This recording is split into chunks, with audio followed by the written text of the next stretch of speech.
Hey guys, welcome to the study with Mayank. मैं हूं आपका मयंक और आज ला रहा हूं मैं आपके लिए एनसीईआरटी ज्योग्राफी क्लास 12 से। देखिए यहाँ पर आपकी जो बुक चल रही है मानव भूगोल के मूल सिद्धांत। इसी क्रम में आज आपका यहाँ पर अध्याय 8वां है।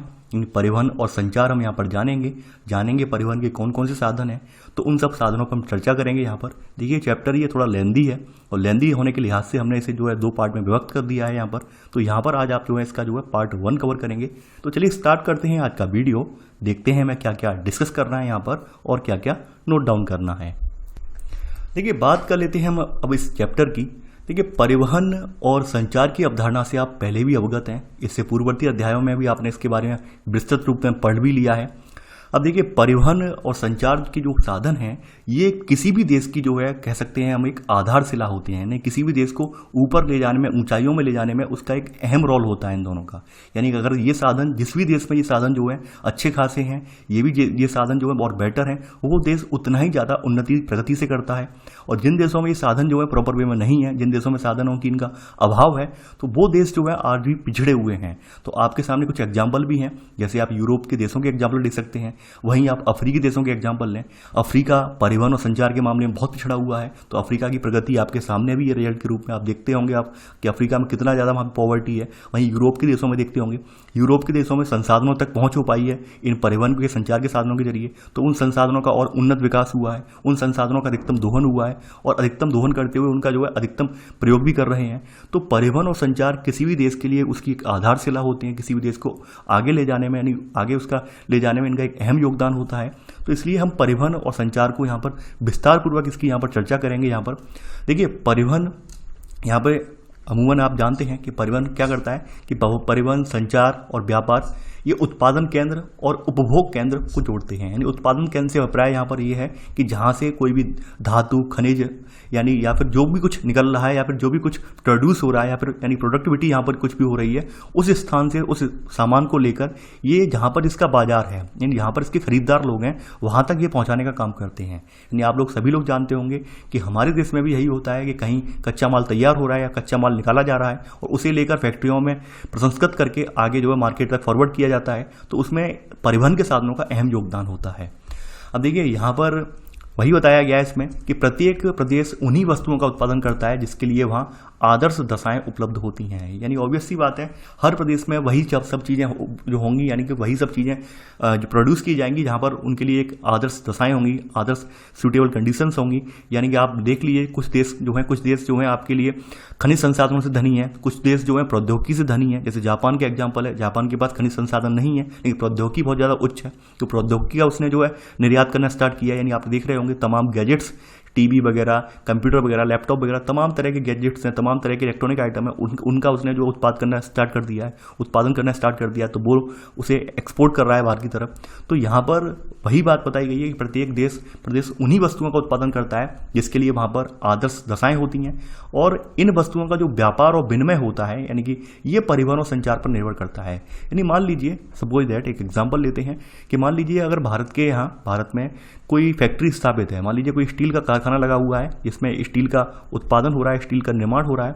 अब स्टील का निर्माण तो होते जा रहा है, अब चूंकि अब किसी को पता ही नहीं है कि भाई फैक्ट्री कहाँ पर स्थित है, ये फैक्ट्री तक पहुंचने का कोई सुगम रास्ता ही नहीं है। यानी कि फैक्ट्री लगा तो दी गई है अयस्क निष्कर्षण वाले केंद्र पे, यानी यहाँ पर अयस्क का खदान लगा हुआ है, वहीं पर पास में फैक्ट्री तो लगा दी गई है, अब फैक्ट्री स्टील को प्रोड्यूस भी कर रही है, लेकिन समस्या ये है कि यहाँ से स्टील दूसरी जगह पर नहीं पहुँच सकता है। तो क्या होगा, तो ऊपर से यहाँ पर संचार के साधन भी नहीं है, यानी कॉन्टैक्ट भी नहीं हो सकता है कि हमें इतना माल चाहिए तो आप हमारे यहाँ इतना माल भेज दीजिए, तो ऐसे कोई साधन भी नहीं है। तो ऐसे में क्या फैक्ट्री चल पाएगी? नहीं चल पाएगी, यानी यकीनन फैक्ट्री फ्लॉप हो जाएगी, फैक्ट्री बंद हो जाएगी। तो इसके लिए जरूरी ये है कि भाई परिवहन और संचार के साधन बेटर हों।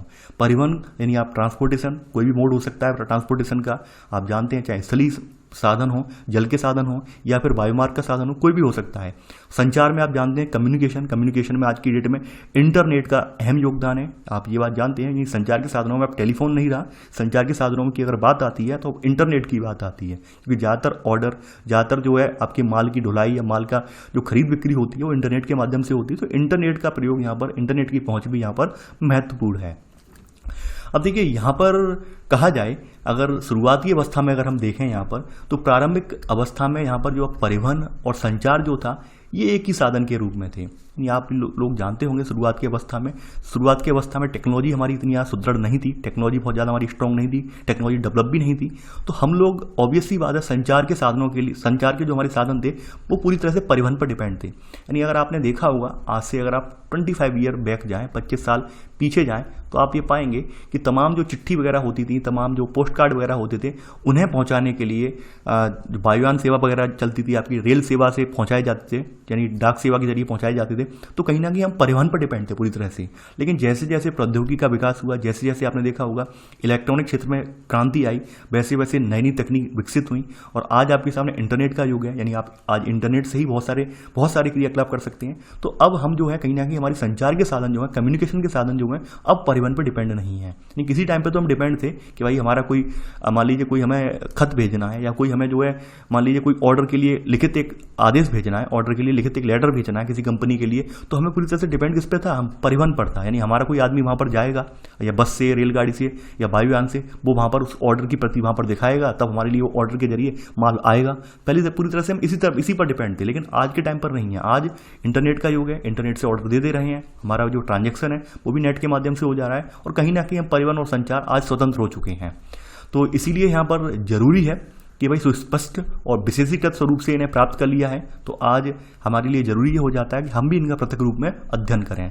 तो यहाँ पर आपने पहले के दोनों सब पॉइंट यहाँ पर नोट कर लिए हैं।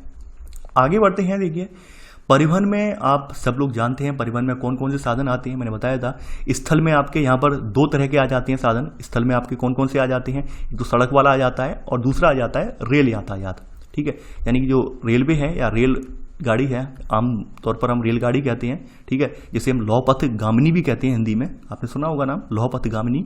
तो ये दोनों जो हैं स्थलीय मार्ग के हैं। वहीं अगर जल की बात करें तो जल मार्ग में दो तरह का जल मार्ग होता है। एक तो जो है नदियों वाला, यानी कि जिन्हें हम जो है एक किसी राज्य के भीतर, राज्य की सीमा के भीतर, और दूसरा होता है सामुद्रिक, यानी समुद्र के जरिए होने वाला वायुमार्ग, यानी आप वायु वाला जानते हैं। अब देखिए स्थल वाले इसमें ये तो परंपरागत तकनीक है, परंपरागत साधन है स्थल मार्ग में, सड़क और रेल। इसमें कुछ नए आयाम भी जुड़े हैं, स्थलीय साधनों में कुछ नए आयाम भी जुड़े हैं। जैसे पाइपलाइन वाला जो साधन है वो भी स्थलीय मार्ग का है, लेकिन एक नया आयाम है, यानी कि ये अलग से नहीं आया है, एक नया आयाम है। पहले की संकल्पना हमारे पास थी वो सड़क और रेल वाली थी, लेकिन पाइपलाइन का विकास अभी हाल में ही हुआ है और पाइपलाइन पर हम और ज़्यादा रिसर्च कर रहे हैं। आपने सुना भी होगा और देखा भी होगा कि हाइपरलूप नाम की एक कंपनी है, वो आने वाले सन्निकट भविष्य में उसकी ये प्लानिंग है कि हम इतनी ज़्यादा फास्ट परिवहन प्रणाली विकसित करेंगे कि जिसकी स्पीड वायुयान के बराबर होगी। यानी हम एक ट्यूब के जरिए माल की ढुलाई या फिर उसमें आदमी बैठाकर उस ट्यूब के जरिए एक स्थान से दूसरे स्थान पर लगभग 800 किलोमीटर से एवं प्रति घंटा की स्पीड से, यानी 800 किलोमीटर प्रति घंटा की स्पीड से हम उसे भेज सकेंगे, ट्रांसपोर्ट कर सकेंगे। तो इसमें भी क्रांति आने वाली है अभी कुछ दिनों में। तो ये सब बताया गया है इसमें। अब देखिए यहाँ पर एक पॉइंट यहाँ पर दिया गया है, उस पॉइंट पर मैं फोकस करूंगा। देखिए परिवहन, सबसे बड़ी बात यह है कि परिवहन समाज की आधारभूत आवश्यकताओं की पूर्ति तो करता ही करता है। आधारभूत आवश्यकताएं मैंने बताई क्यों है, आधारभूत आवश्यकताओं की संतुष्टि के लिए क्यों हमने मतलब इस पर आधारभूत बोला गया है, क्योंकि किसी भी राष्ट्र की उन्नति का मार्ग यही प्रशस्त करता है। यानी परिवहन साधन जितने बेटर होंगे उतना ही राष्ट्र तरक्की भी करेगा। अब देखिए परिवहन समाज की आधारभूत आवश्यकताओं की संतुष्टि के लिए रचा गया एक संगठित सेवा उद्योग है। ध्यान देना इस पर, इन जो दो लाइन को जो दो वर्ड हैं इन्हें मैंने ब्रैकेट में लिया है, इन्हें दिन भर ध्यान देना। संगठित सेवा उद्योग, संगठित और असंगठित का क्या मतलब है, मतलब साफ है यहाँ पर, यानी परिवहन के साधन और संचार के साधन उन्हीं देशों में बहुत अच्छे से यहाँ पर आपको मिलेंगे जिन देशों की आर्थिक प्रगति अच्छी खासी हुई है, क्योंकि इन पर भी यानी कि हमारे परिवहन के साधनों पर भी एक अच्छा खासा जो है धन व्यय होता है। तो जिन देशों की आर्थिक स्थिति बहुत ज़्यादा डाउन है या डामाडोल है, तो वो परिवहन के साधनों का रखरखाव करने में सक्षम नहीं है, इस वजह से वहाँ पे परिवहन का विकास नहीं हो पाया है। अब चूंकि संगठित यहाँ पर नाम इसलिए दिया गया है क्योंकि हमें सड़क, मान लीजिए हमने एक सड़क बना दी, सपोज दैट हमने कोई एक रोड तैयार कर दिया, तो एक उस रोड के रखरखाव के लिए हम किसी एजेंसी को तो तैनात करेंगे। जैसे आपने देखा हुआ NHAI वगैरह है, national highway authority of India. अब NHAI के जरिए कुछ प्राइवेट कंपनियों को टेंडर दिया जाता है, यानी कि यहाँ पर एक संगठित रूप में एक पूरा प्रॉपर वे है, नहीं भाई फलानी कंपनी को टेंडर दिया, फलानी कंपनी मेंटेनेंस भी देखेगी। वही रेलवे है, नहीं रेल की पटरियां ऐसा थोड़ी ना एक बार हमने बिछा दी हैं और बिछाने के बाद हम कभी जिंदगी भर देखना नहीं है, नहीं, उनका मेंटेनेंस होता है प्रॉपर तरीके से, हम पूरा वर्कर रखने पड़ते हैं, उन वर्करों को सैलरी देनी पड़ती है। तो इसलिए ये जो परिवहन की अवधारणा है एक संगठित सेवा उद्योग में आ जाती है। यानी यहाँ पर रैंडम वाला नहीं है कि मान लीजिए रेहड़ी लगाने वाला है या फिर वो असंगठित टाइप का नहीं है उद्योग कि भाई हम किसी को पकड़ लाए वो मेंटेनेंस कर देगा, ऐसा नहीं है। प्रॉपर वे में पूरा प्लानिंग करके हमें जो है हर एजेंसी को नियुक्त करना पड़ता है इनके रखरखाव के लिए। चाहे एयरपोर्ट वाला हो तो एयरपोर्ट के लिए भी आपने देखा होगा पूरी एजेंसी बना के रखी है हमने कि वो एजेंसियां एयरपोर्ट का रखरखाव देखेंगी, सुरक्षा का रखरखाव देखेंगी, मेंटेनेंस देखेंगी, वहाँ पर तकनीकी इंजीनियर होंगे। तो ये पूरा हमने यहाँ पर उनका जो है पूरा हमने एक मॉडल डिफाइन किया है पूरी तरीके से, यानी एक विशिष्ट तरीके से हमने पूरा मॉडल स्ट्रक्चर रूप में पूरा डिफाइन किया है। इसलिए ये संगठित सेवा उद्योग है, असंगठित नहीं है। यानी ऐसा नहीं है एक बार बना दिया हमने फिर हम किसी को भी पकड़ लाएंगे, किसी को भी सड़क से उठा लाएंगे, उससे कहेंगे भाई ये मेंटेन कर दे, नहीं इसे का मेंटेनेंस कर दे, ऐसा पॉसिबल नहीं है। यानी हमें प्रॉपर पूरे इसके विभाग बनाए हैं हमने, इसलिए ये एक संगठित सेवा उद्योग है, ये ध्यान देना। देखिए यहाँ पर मैं हर पॉइंट को बारीकी से इसलिए बोलता हूँ क्योंकि आप लोगों के माइंड में जितनी चीज़ें क्लियर हो जाएंगी आप यूपीएससी में उतना जल्दी जो है क्वेश्चन का आंसर लगा भी पाएंगे। तो आपने ये यहाँ पर लिख लिया होगा। अब देखिए यहाँ पर जो संगठित सेवा उद्योग में बताया गया है कौन कौन रखा गया है इसके अंतर्गत। इसके अंतर्गत परिवहन मार्गों, लोगों और वस्तुओं के वहन हेतु गाड़ियाँ, मार्गों के रखरखाव, लदान, उतार का वितरण, ठीक है, इनके लिए संस्थाओं का समावेश किया गया है, यानी संस्थाओं का गठन किया है। मैंने अभी ऊपर एग्जांपल दिया था कि भाई ये काम रैंडमली नहीं हो सकता है, इसके लिए प्रॉपर वे में प्लानिंग की जरूरत है। इन सब के लिए यानी परिवहन मार्गों पर कैसी व्यवस्था होगी, आपने देखा होगा आरटीओ वगैरह बनाए गए हैं, सड़क जो समय समय पर यातायात की चेकिंग करते रहते हैं, कोई वाहन ऐसा तो नहीं ओवरलोड चल रहा हो, कोई वाहन ऐसा तो नहीं है कि उसमें तस्करी हो रही हो, तो हमने प्रॉपर वे में पूरा बना रखा है, ठीक है। और इसके अलावा हमने गाड़ियाँ उस पर दौड़ रही हैं, उस पर हमने उन्हें जो है उनमें क्या क्या माल जा रहा है उसको हमने जीएसटी के दायरे में भी लेके आए, यानी पूरा प्रॉपर स्ट्रक्चर है यहाँ पर, ठीक है। तो ये आपने यहाँ पर सेकंड का सब पॉइंट नोट कर लिया होगा। अब देखिए दूसरी बात यहाँ पे अगला पॉइंट यहाँ पे बताया गया है कि भाई प्रत्येक देश ने प्रतिरक्षा यानी डिफेंस उद्देश्यों के लिए विभिन्न प्रकार से परिवहन का विकास किया है। यानी बिल्कुल सही बात है कि डिफेंस के लिए यानी प्रतिरक्षा के लिए हम अपने सीमाओं की रक्षा तभी कर सकते हैं जब उन दुर्गम स्थानों पर हमारे भारी जो है हमारे जो भारी जो आर्टिलरी हम बोल सकते हैं या फिर सेना के सामान है, आयुध वगैरह है, वो अगर पहुंच जाएगा तीव्रतम गति से तो यकीन मानिए हमारी सीमाएं जो है सुरक्षित हो जाएंगी। आपने देखा होगा कि आने वाले कुछ सालों में हमारी सरकारें इस बात के लिए तत्पर हैं, वो चाइना से सटे हुए बॉर्डर पर, पाकिस्तान से सटे हुए बॉर्डर पर लगातार टनल वगैरह हैं, रोड वगैरह इनका निर्माण कर रही हैं ताकि किसी भी विषम परिस्थिति में यहाँ पर सेना तत्काल अपनी सप्लाई पहुंचा सके, चाहे राशन की सप्लाई हो, चाहे यहाँ पे सेना के हथियारों की सप्लाई हो, कोई भी सप्लाई हो, तत्काल द्रुत तरीके से वहाँ पे वो सप्लाई पूर्ति की जा सके उसकी, ठीक है। तो थर्ड पॉइंट आपने ये नोट कर लिया होगा। अब देखिए परिवहन की विधाएं, यानी कौन कौन से मोड हैं जिनके जरिए परिवहन होता है, किन किन के जरिए हम ट्रांसपोर्टेशन करते हैं। तो अगली हेडिंग डाल लेना परिवहन की विधाएं। देखिए विश्व में जो है परिवहन की प्रमुख विधाएं जो हैं स्थल, जल, वायु और पाइपलाइन है। वास्तव में पाइपलाइन जो है स्थल का ही रूप है, लेकिन यहाँ पर हमने अलग रूप में रख लिया है स्थल, जल, वायु और पाइपलाइन, ठीक है। ये आपने लिख लिया होगा यहाँ पर आपने पहला पॉइंट। आगे बढ़ते हैं। अब देखिए इनका जो प्रयोग होता है, इन पाइपलाइन इन सब का प्रयोग होता है इनका या तो अंतर प्रादेशिक यानी कि हमारे एक देश के अंदर ही अंदर भीतरी सीमाओं में, अंतरा प्रादेशिक यानी एक देश से दूसरे प्रदेश के लिए इनका प्रयोग किया जाता है। अब देखिए यहाँ पे बताया गया है कि भाई पाइपलाइन है, पाइपलाइन को छोड़कर बाद बाकी सभी में यानी कि आपके स्थल, जल, वायु यानी कि स्थल में सड़क वगैरह पे जो भी वाहन चल रहे हैं या फिर स्थल में जो भी कार वगैरह जो भी वाहन चल रहे हैं या रेलवे, ठीक है। तो ये जो है स्थल, जल, वायु इन सब में आदमी भी यानी कि पब्लिक की यात्री भी बैठते हैं और माल भी जाता है। लेकिन पाइपलाइन में अभी तक क्या है, पाइपलाइन में इतनी ज़्यादा तकनीक विकसित नहीं हो पाई है। पाइपलाइन में केवल और केवल हमारा क्या जा रहा है, केवल और केवल माल ढुलाई हो रही है। यानी कि हमारा जो आपने देखा होगा माल जो हम अयस्क वगैरह निकालते हैं तो स्लरी वे में, यानी कि स्लरी वे का मतलब आप जानते होंगे तरल रूप में उसे जो है इसमें प्रवाहित करते हैं, ठीक है। तो अभी पाइपलाइन में अभी तक पॉसिबल नहीं हो पाया है कि हमारे यात्री वगैरह भी यहाँ पे बैठ के जाएं। भविष्य में मैंने बताया आपको कि हाइपरलूप नाम की संस्था है, एलोन मस्क की, वो कार्य कर रही है इस दिशा में कि भविष्य में जो है आने वाले कुछ सालों में परिवहन में क्रांति लेकर आए और पाइपलाइन के जरिए जो मानव ट्रांसपोर्टेशन है यानी यात्रियों का ट्रांसपोर्टेशन है उसे भी सक्सेसफुल करना है उसे। तो मैंने बताया अभी फिलहाल नहीं है।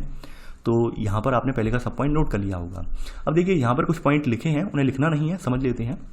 देखिए सबसे इंपॉर्टेंट बात यह है, मैंने परिवहन के बारे में पहले भी बताया था कि परिवहन में सबसे ज़्यादा इंपॉर्टेंट क्या है। परिवहन में कोई भी चीज़ हम ट्रांसपोर्ट करना चाह रहे हैं, किसी भी चीज़ को भेजना चाह रहे हैं तो हम उसकी सार्थकता देखते हैं। अब मान लेते हैं कुछ चीज़ें ऐसी होती हैं हमारे लिए जो बहुत ज़्यादा स्थूल हैं यानी बहुत ज़्यादा भारी भरकम है और उनका हमारे लिए इतना ज़्यादा आर्थिक महत्व नहीं है भारी भरकम होने के साथ, तो हम उसे रेलवे के जरिए भेजते हैं। कुछ चीज़ें ऐसी हैं हमें लगता है कि भाई ज़्यादा भारी नहीं है, हल्की है, मध्यम है और उन्हें जल्दी द्रुत तरीके से पहुँचना है तो हम थोड़ा क्या करते हैं, बस वगैरह या फिर और जो सॉरी बस बोल गया, सड़क परिवहन के साधनों का प्रयोग करते हैं, यानी अपने आस पड़ोस की सड़क परिवहनों के साधनों का प्रयोग करते हैं।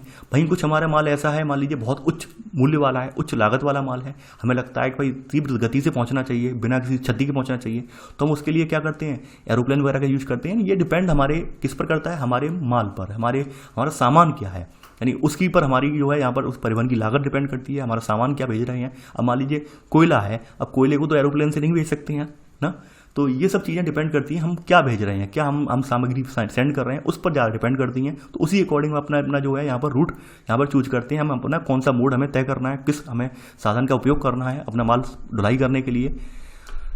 आगे बढ़ते हैं। अब देखिए यहाँ पर आपकी इसी में पहली हेडिंग आपकी जो है वो है सड़क परिवहन।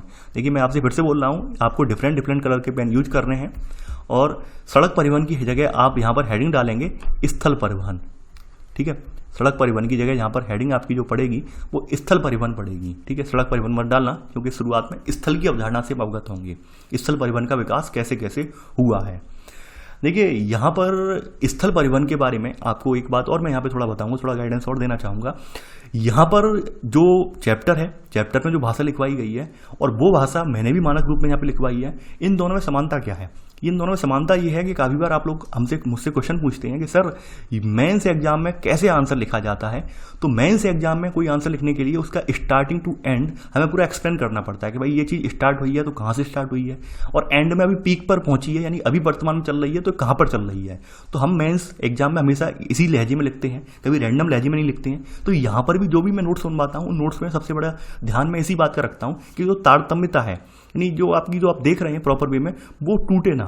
ठीक है, यानी हम पूरा डिफाइन करें तो हम प्रॉपर वे में डिफाइन करें 1 बाय 1 पॉइंट कि भाई कहाँ से परिवहन, स्थलीय परिवहन में कहाँ से क्रांति हुई है, स्थलीय परिवहन स्टार्ट कहाँ से हुआ और कहाँ तक पहुँचा है ये वर्तमान में, तो पूरा हम यहाँ पर नोट करेंगे। अब आप देखते जाना और उसी अकॉर्डिंग यहाँ पर जो है मेंस एग्जाम में भी आपको आंसर लिखना है। आई होप आपके माइंड में ये चीज़ क्लियर हो जाएगी। अभी जैसे आपने देखा होगा कि आरंभिक दिनों में हमारे यहाँ जो था, मानव हमारे स्वयं वाहक थे।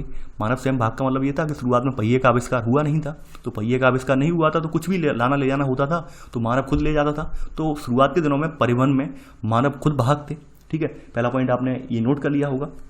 बाद में क्या हुआ कि बाद के वर्षों में पशुओं का उपयोग भी यहाँ पर बोझा ढोने के लिए किया जाने लगा। पहले पॉइंट में लिख लेना आप। अब देखिए आपको पता होगा कि नवपाषाण काल में पहिए का आविष्कार हुआ, उसके बाद एकदम परिवहन की गति जो एकदम बदल गई, परिवहन के क्षेत्र में क्रांति आ गई। तो सेकंड पॉइंट अब आपका है, यानी कि परिवहन के आविष्कार के साथ गाड़ियों और माल डिब्बों का प्रयोग महत्वपूर्ण हो गया। अब आपने पहिए का आविष्कार देख लिया यहाँ पर। अब पहिए के आविष्कार के साथ आपने देखा वो तमाम गाड़ी वगैरह, जानवरों की गाड़ी वगैरह, ये सब जो है यहाँ पर प्रचलन में आ गई। उसके बाद क्या हुआ, उसके बाद आकर आपकी जो है 17वीं सदी में आकर जो है एक भाप इंजन का आविष्कार हुआ। थॉमस सेवरी ने इसका आविष्कार किया था 1698 ईस्वी में। 1698 ईस्वी में यहाँ पर एक व्यक्ति थे जिनका नाम है थॉमस सेवरी। तो थॉमस सेवरी ने पहले जो है यहाँ पर एक भाप इंजन बनाया। तो उस भाप इंजन के बाद यहाँ पर एक क्रांति आ गई, यानी कि यहाँ पर परिवहन में और एक द्रुत गति से क्रांति आ गई।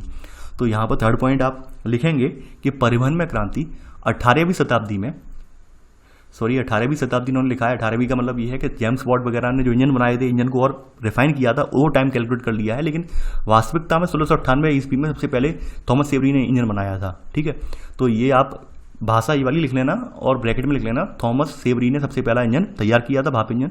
ठीक है, तो ये आप थर्ड पॉइंट ही पहले ये नोट कर लेना। ठीक है, ये थर्ड पॉइंट मत बनाओ, इसे सेकंड का सब पॉइंट कर दो, पहला सब पॉइंट। देखिए आप लोग कुछ नाराज हो रहे होंगे कि सर कटवाते हैं, तो ये अभी गलती से मैंने लिखवा दिया थर्ड पॉइंट, इस सेकंड का पहला सब पॉइंट कर देना इसे। इसके बाद ये तो भाप इंजन का आविष्कार हुआ। भाप इंजन के आविष्कार से ऑब्वियस सी बात है परिवहन में थोड़ी क्रांति आई यहाँ पर। अब आगे क्या होते हैं, आगे बढ़ते बढ़ते यहाँ पर ये होता है कि हमें 1825 में यहाँ पर एक रेलवे, यानी यहाँ पर बताया गया रेल मार्ग भी प्रारंभ हुआ है इसके बाद। यानी कि ये थॉमस सेवरी ने भाप इंजन का आविष्कार कर दिया है। आविष्कार के बाद जो गाड़ी वगैरह है, सड़क परिवहन पर सड़कों पर दौड़ने वाली गाड़ियाँ हैं, उनमें एकदम क्रांति आई है। और उसी के साथ साथ फिर क्या हुआ, रेल इंजन का भी विकास हुआ है बाद में चलकर।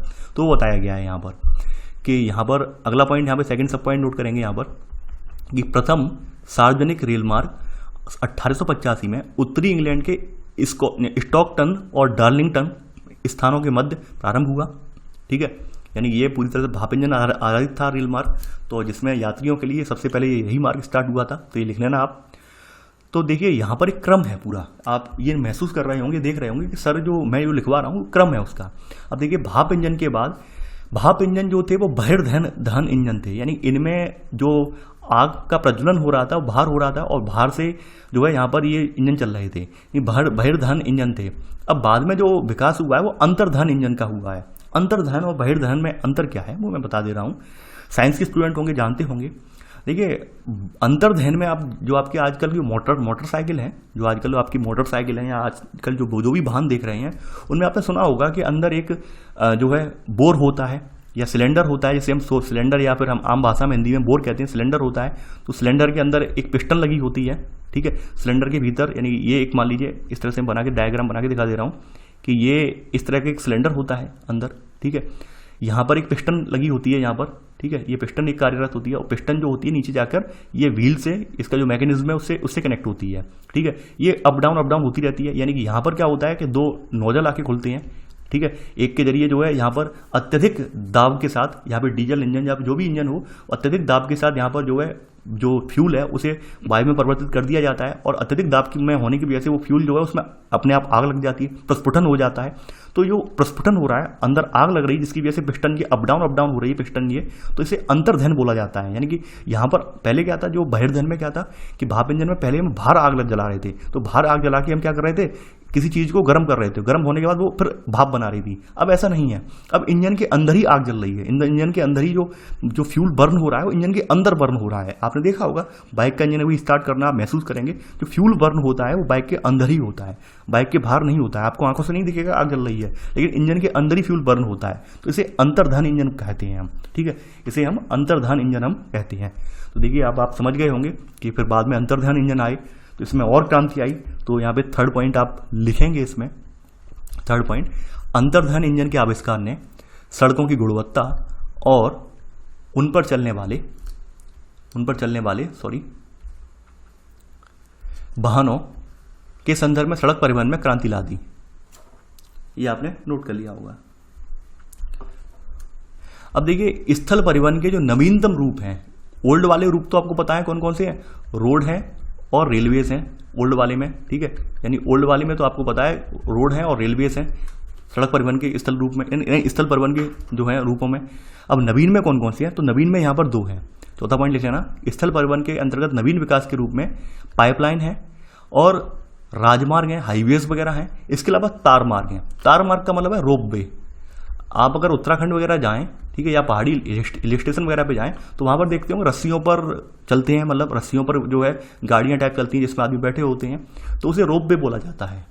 तो ये स्थल परिवहन में क्रांति के फलस्वरूप पाइपलाइन, हाईवे वगैरह, ये राजमार्ग, ये नवीन रूपों में रखे जाते हैं। जबकि रोड तो बहुत प्राचीन समय से चल रही है। रेलवे का विकास आपको पता है 18वीं सदी में आके 18वीं सदी में जाके हुआ है ये। तो ये जो है पुराने माने जाते हैं और ये जो है ये हमने नए साधन जो खोजे हैं इन्हें नवीनतम विकास में रखा गया है। ये चौथा पॉइंट आप लिख लेना, ठीक है। अब इसमें बताया गया है कि भाई तरल पदार्थ जैसे खनिज तेल है, जल है, अवमल, सीवेज वगैरह है, नाली वगैरह का मल है, नाली का दूषित पानी वगैरह है, तो ये पाइपलाइनों के द्वारा भेजे जाते हैं, ठीक है। देखिए अवमल का मतलब यहाँ पे स्लज है, यानी स्लरी जो वाटर है, स्लरी का मतलब ये है कि जो अयस्क है, अयस्क को हम किसी पानी के साथ या तरल रूप में उसे भिगोकर इसमें पाइप के जरिए भेजते हैं, उसे अवमल कहते हैं। नाली मल में सीवेज आ जाएगा, नाली मल का मतलब है सीवेज, ठीक है। तो ये तरल पदार्थ जो है हमारे पाइप से भेजे जाते हैं, वो आपने देख लिए। अब देखिए आपको पता होगा कि शुरुआत के कुछ दिनों में, आप आज से अगर 100 सालों का इतिहास देखें, 50 सालों का इतिहास देखेंगे तो पहले देखे होंगे कि मानव लोग ज़्यादा श्रम करते थे, यानी मानव कुली आपको देखने को मिलेंगे। मानव कुली, बोझा ढोने वाले पशु, इनका प्रचलन ज़्यादा था। लेकिन समय के साथ साथ ये खर्चीले होते थे और दूसरी बात यह है कि इनसे वर्क भी बहुत ज़्यादा नहीं करवाया जा सकता था। यानी कि भाई इनका भी एक शरीर है, शरीर भी थकेगा, सुबह से शाम तक वर्क करेगा। तो वही बात थी कि भाई ये धीरे धीरे करके ये जो ये प्रचलन में थे ये लोग, मानव कुली या बोझा ढोने वाले पशु, ये धीरे धीरे कम होने लगे। लेकिन फिर भी आज भी हमें दुनिया के कुछ ऐसे जगह हैं जहाँ पर ये लोग आज भी देखने को मिलते हैं। उनमें एक जगह है भारत और दूसरी जगह है चीन, जहाँ पर आज भी आपको मानव कुली और मनुष्य द्वारा खींची जाने वाली गाड़ियाँ, देखिए अब आप कहेंगे मनुष्य द्वारा खींची जाने वाली गाड़ियाँ कहाँ मिलेंगी। आज अगर आप कोलकाता में जाएँ तो वहाँ पर आज भी आपको ये गाड़ियाँ देखने को मिल जाएंगी। मुंबई में भी ये देखने को मिल जाएंगी आज से, मतलब कोलकाता में तो ऑब्वियसली बात है आपको देखने को मिल जाएंगी। मुंबई की तो नहीं मालूम मुझे, कोलकाता में आज भी ये गाड़ियाँ, हाथ के द्वारा खींची जाने वाली गाड़ियाँ आपको देखने को मिल जाएंगी। तो यहाँ पर वही बताया गया है कि भाई कुछ ऐसी भी जगह हैं आज परिवहन के दौर में जहाँ पर आज भी मानव कुली और ये मनुष्य के द्वारा खींची जाने वाली गाड़ियाँ, इनका प्रचलन है आज भी। तो ये तो लास्ट में लिख लीजिए, केवल इसे नोट करके आप लिख लीजिए तो ज़्यादा बेटर रहेगा, नोट करके, ठीक है। क्योंकि विकास क्रम तो हमने स्थल परिवहन का देख लिया, अब नोट करके इसे हम लिख लेते हैं इसी में ही कि भारत और चीन के सघन बसे जिलों में आज भी मानव कुलियों और मनुष्य द्वारा खींची जाने वाली गाड़ियों से होने वाले स्थल परिवहन का प्रचलन है। ये नोट करके आपने लिख लिया। अब नोट 2 करके यहाँ पे बताया गया है कि दुनिया के कौन कौन से स्थानों में कौन कौन से बोझा ढोने वाले पशु जो है प्रचलन में हैं वो बताए गए हैं। तो आप इसमें हेडिंग डाल लेना बोझा ढोने वाले पशु। बोझा ढोने वाले पशु, देखिए थोड़ा डार्क हो गया है, अभी सही कर देता हूँ। यहाँ पर आप लिख लेना बोझा ढोने वाले पशु, ठीक है। अब देखिए बोझा ढोने वाले पशुओं में कहाँ कौन सा इस्तेमाल हो रहा है वो आप लिख लेना इसमें। देखिए यहाँ पर घोड़ों का प्रयोग पश्चिमी देशों में होता है। इसके अलावा कुत्ते और रेंडियर, कुत्तों का भी प्रयोग होता है यानी कि ट्रांसपोर्टेशन के लिए कुत्ते और रेंडियर होता है, यानी कि जो अब जो हिम वाला जो हिरन होता है उसे हम रेंडियर बोलते हैं। तो इनका प्रयोग उत्तरी अमेरिका, उत्तरी यूरोप और साइबेरिया के जो बर्फ वाले मैदान हैं, तो यहाँ पर एक गाड़ी होती है जो बर्फ के ऊपर फिसलती है, स्लेज बोलते हैं इसे हम, स्लेज। तो उसको खींचने के लिए किया जाता है, ठीक है, ठीक है। यानी आप लिख लेना कुत्तों एवं रेंडियरों का प्रयोग उत्तरी अमेरिका, उत्तरी यूरोप और साइबेरिया के हिमाच्छादित मैदानों में स्लेज को खींचने के लिए, ठीक है। स्लेज एक यानी कि बर्फ पे फिसलती है ये गाड़ी, आपने देखा होगा, अगर हॉलीवुड वगैरह मूवी देखी होगी तो वहाँ पर आपने देखा होगा इस तरह की गाड़ियाँ आपको देखने को मिलेंगी। या फिर एक और एग्जांपल बता रहा हूँ कि सेंटा क्लॉज जो आपका मैरी क्रिसमस होता है 25 दिसंबर को, तो वहाँ पर आपने देखा होगा सेंटा क्लॉज को दिखाया गया है, कुत्ते उसमें लगे हुए हैं उसकी गाड़ी में, और वो कुत्तों की गाड़ी पर पीछे खड़ा होता है और आगे 10-12 कुत्ते होते हैं, खींच रहे होते हैं उसे बर्फ में, तो आपने देखा होगा ये। तो उसे जो है स्लेज बोलते हैं, जिस पर वो खड़ा होता है स्लेज बोलते हैं। इसी प्रकार जो पर्वतीय प्रदेश हैं, पर्वतीय प्रदेशों में खच्चर, खच्चर का मतलब आप जानते हैं ये मिक्स ब्रीड होती है गधा और घोड़ा की, खच्चर। वहीं ऊँटों का प्रयोग आपके मरुस्थल में होता है, ठीक है। इसके अलावा भारत में क्या है, भारत में आज की बैलों का प्रयोग छकड़ों को खींचने में किया जाता है। छकड़ा यानी कि बैलगाड़ी, बुल कार्ट जिसे हम बोलते हैं, यानी आज भी हमारे यहाँ बैलगाड़ी, हमारे यहाँ आपने देखा होगा ग्रामीण स्तर पर आपको बैलगाड़ी आज बहुतायत में आपको आज भी देखने को मिल जाएगी। आज भी बहुत सारे इलाके हैं जहाँ पर ट्रैक्टर वगैरह के बजाय आज भी बैल पाले जाते हैं, तो ये चीज़ें आपने देखी होंगी। अच्छा, यहाँ से बैल से मुझे याद आया कि एक कहानी है दो बैलों की जोड़ी, तो उसके लेखक कौन है। मैं ये जानना चाह रहा हूँ कि आप 9-10 सही से पढ़कर आए हैं नहीं पढ़कर आए हैं। तो एक कहानी है दो बैलों की जोड़ी, तो कहानी किसने लिखी है ये आपको कमेंट में बताना है। मुझे यहाँ पढ़ाते पढ़ाते याद आ गया, तो आपको बताना है।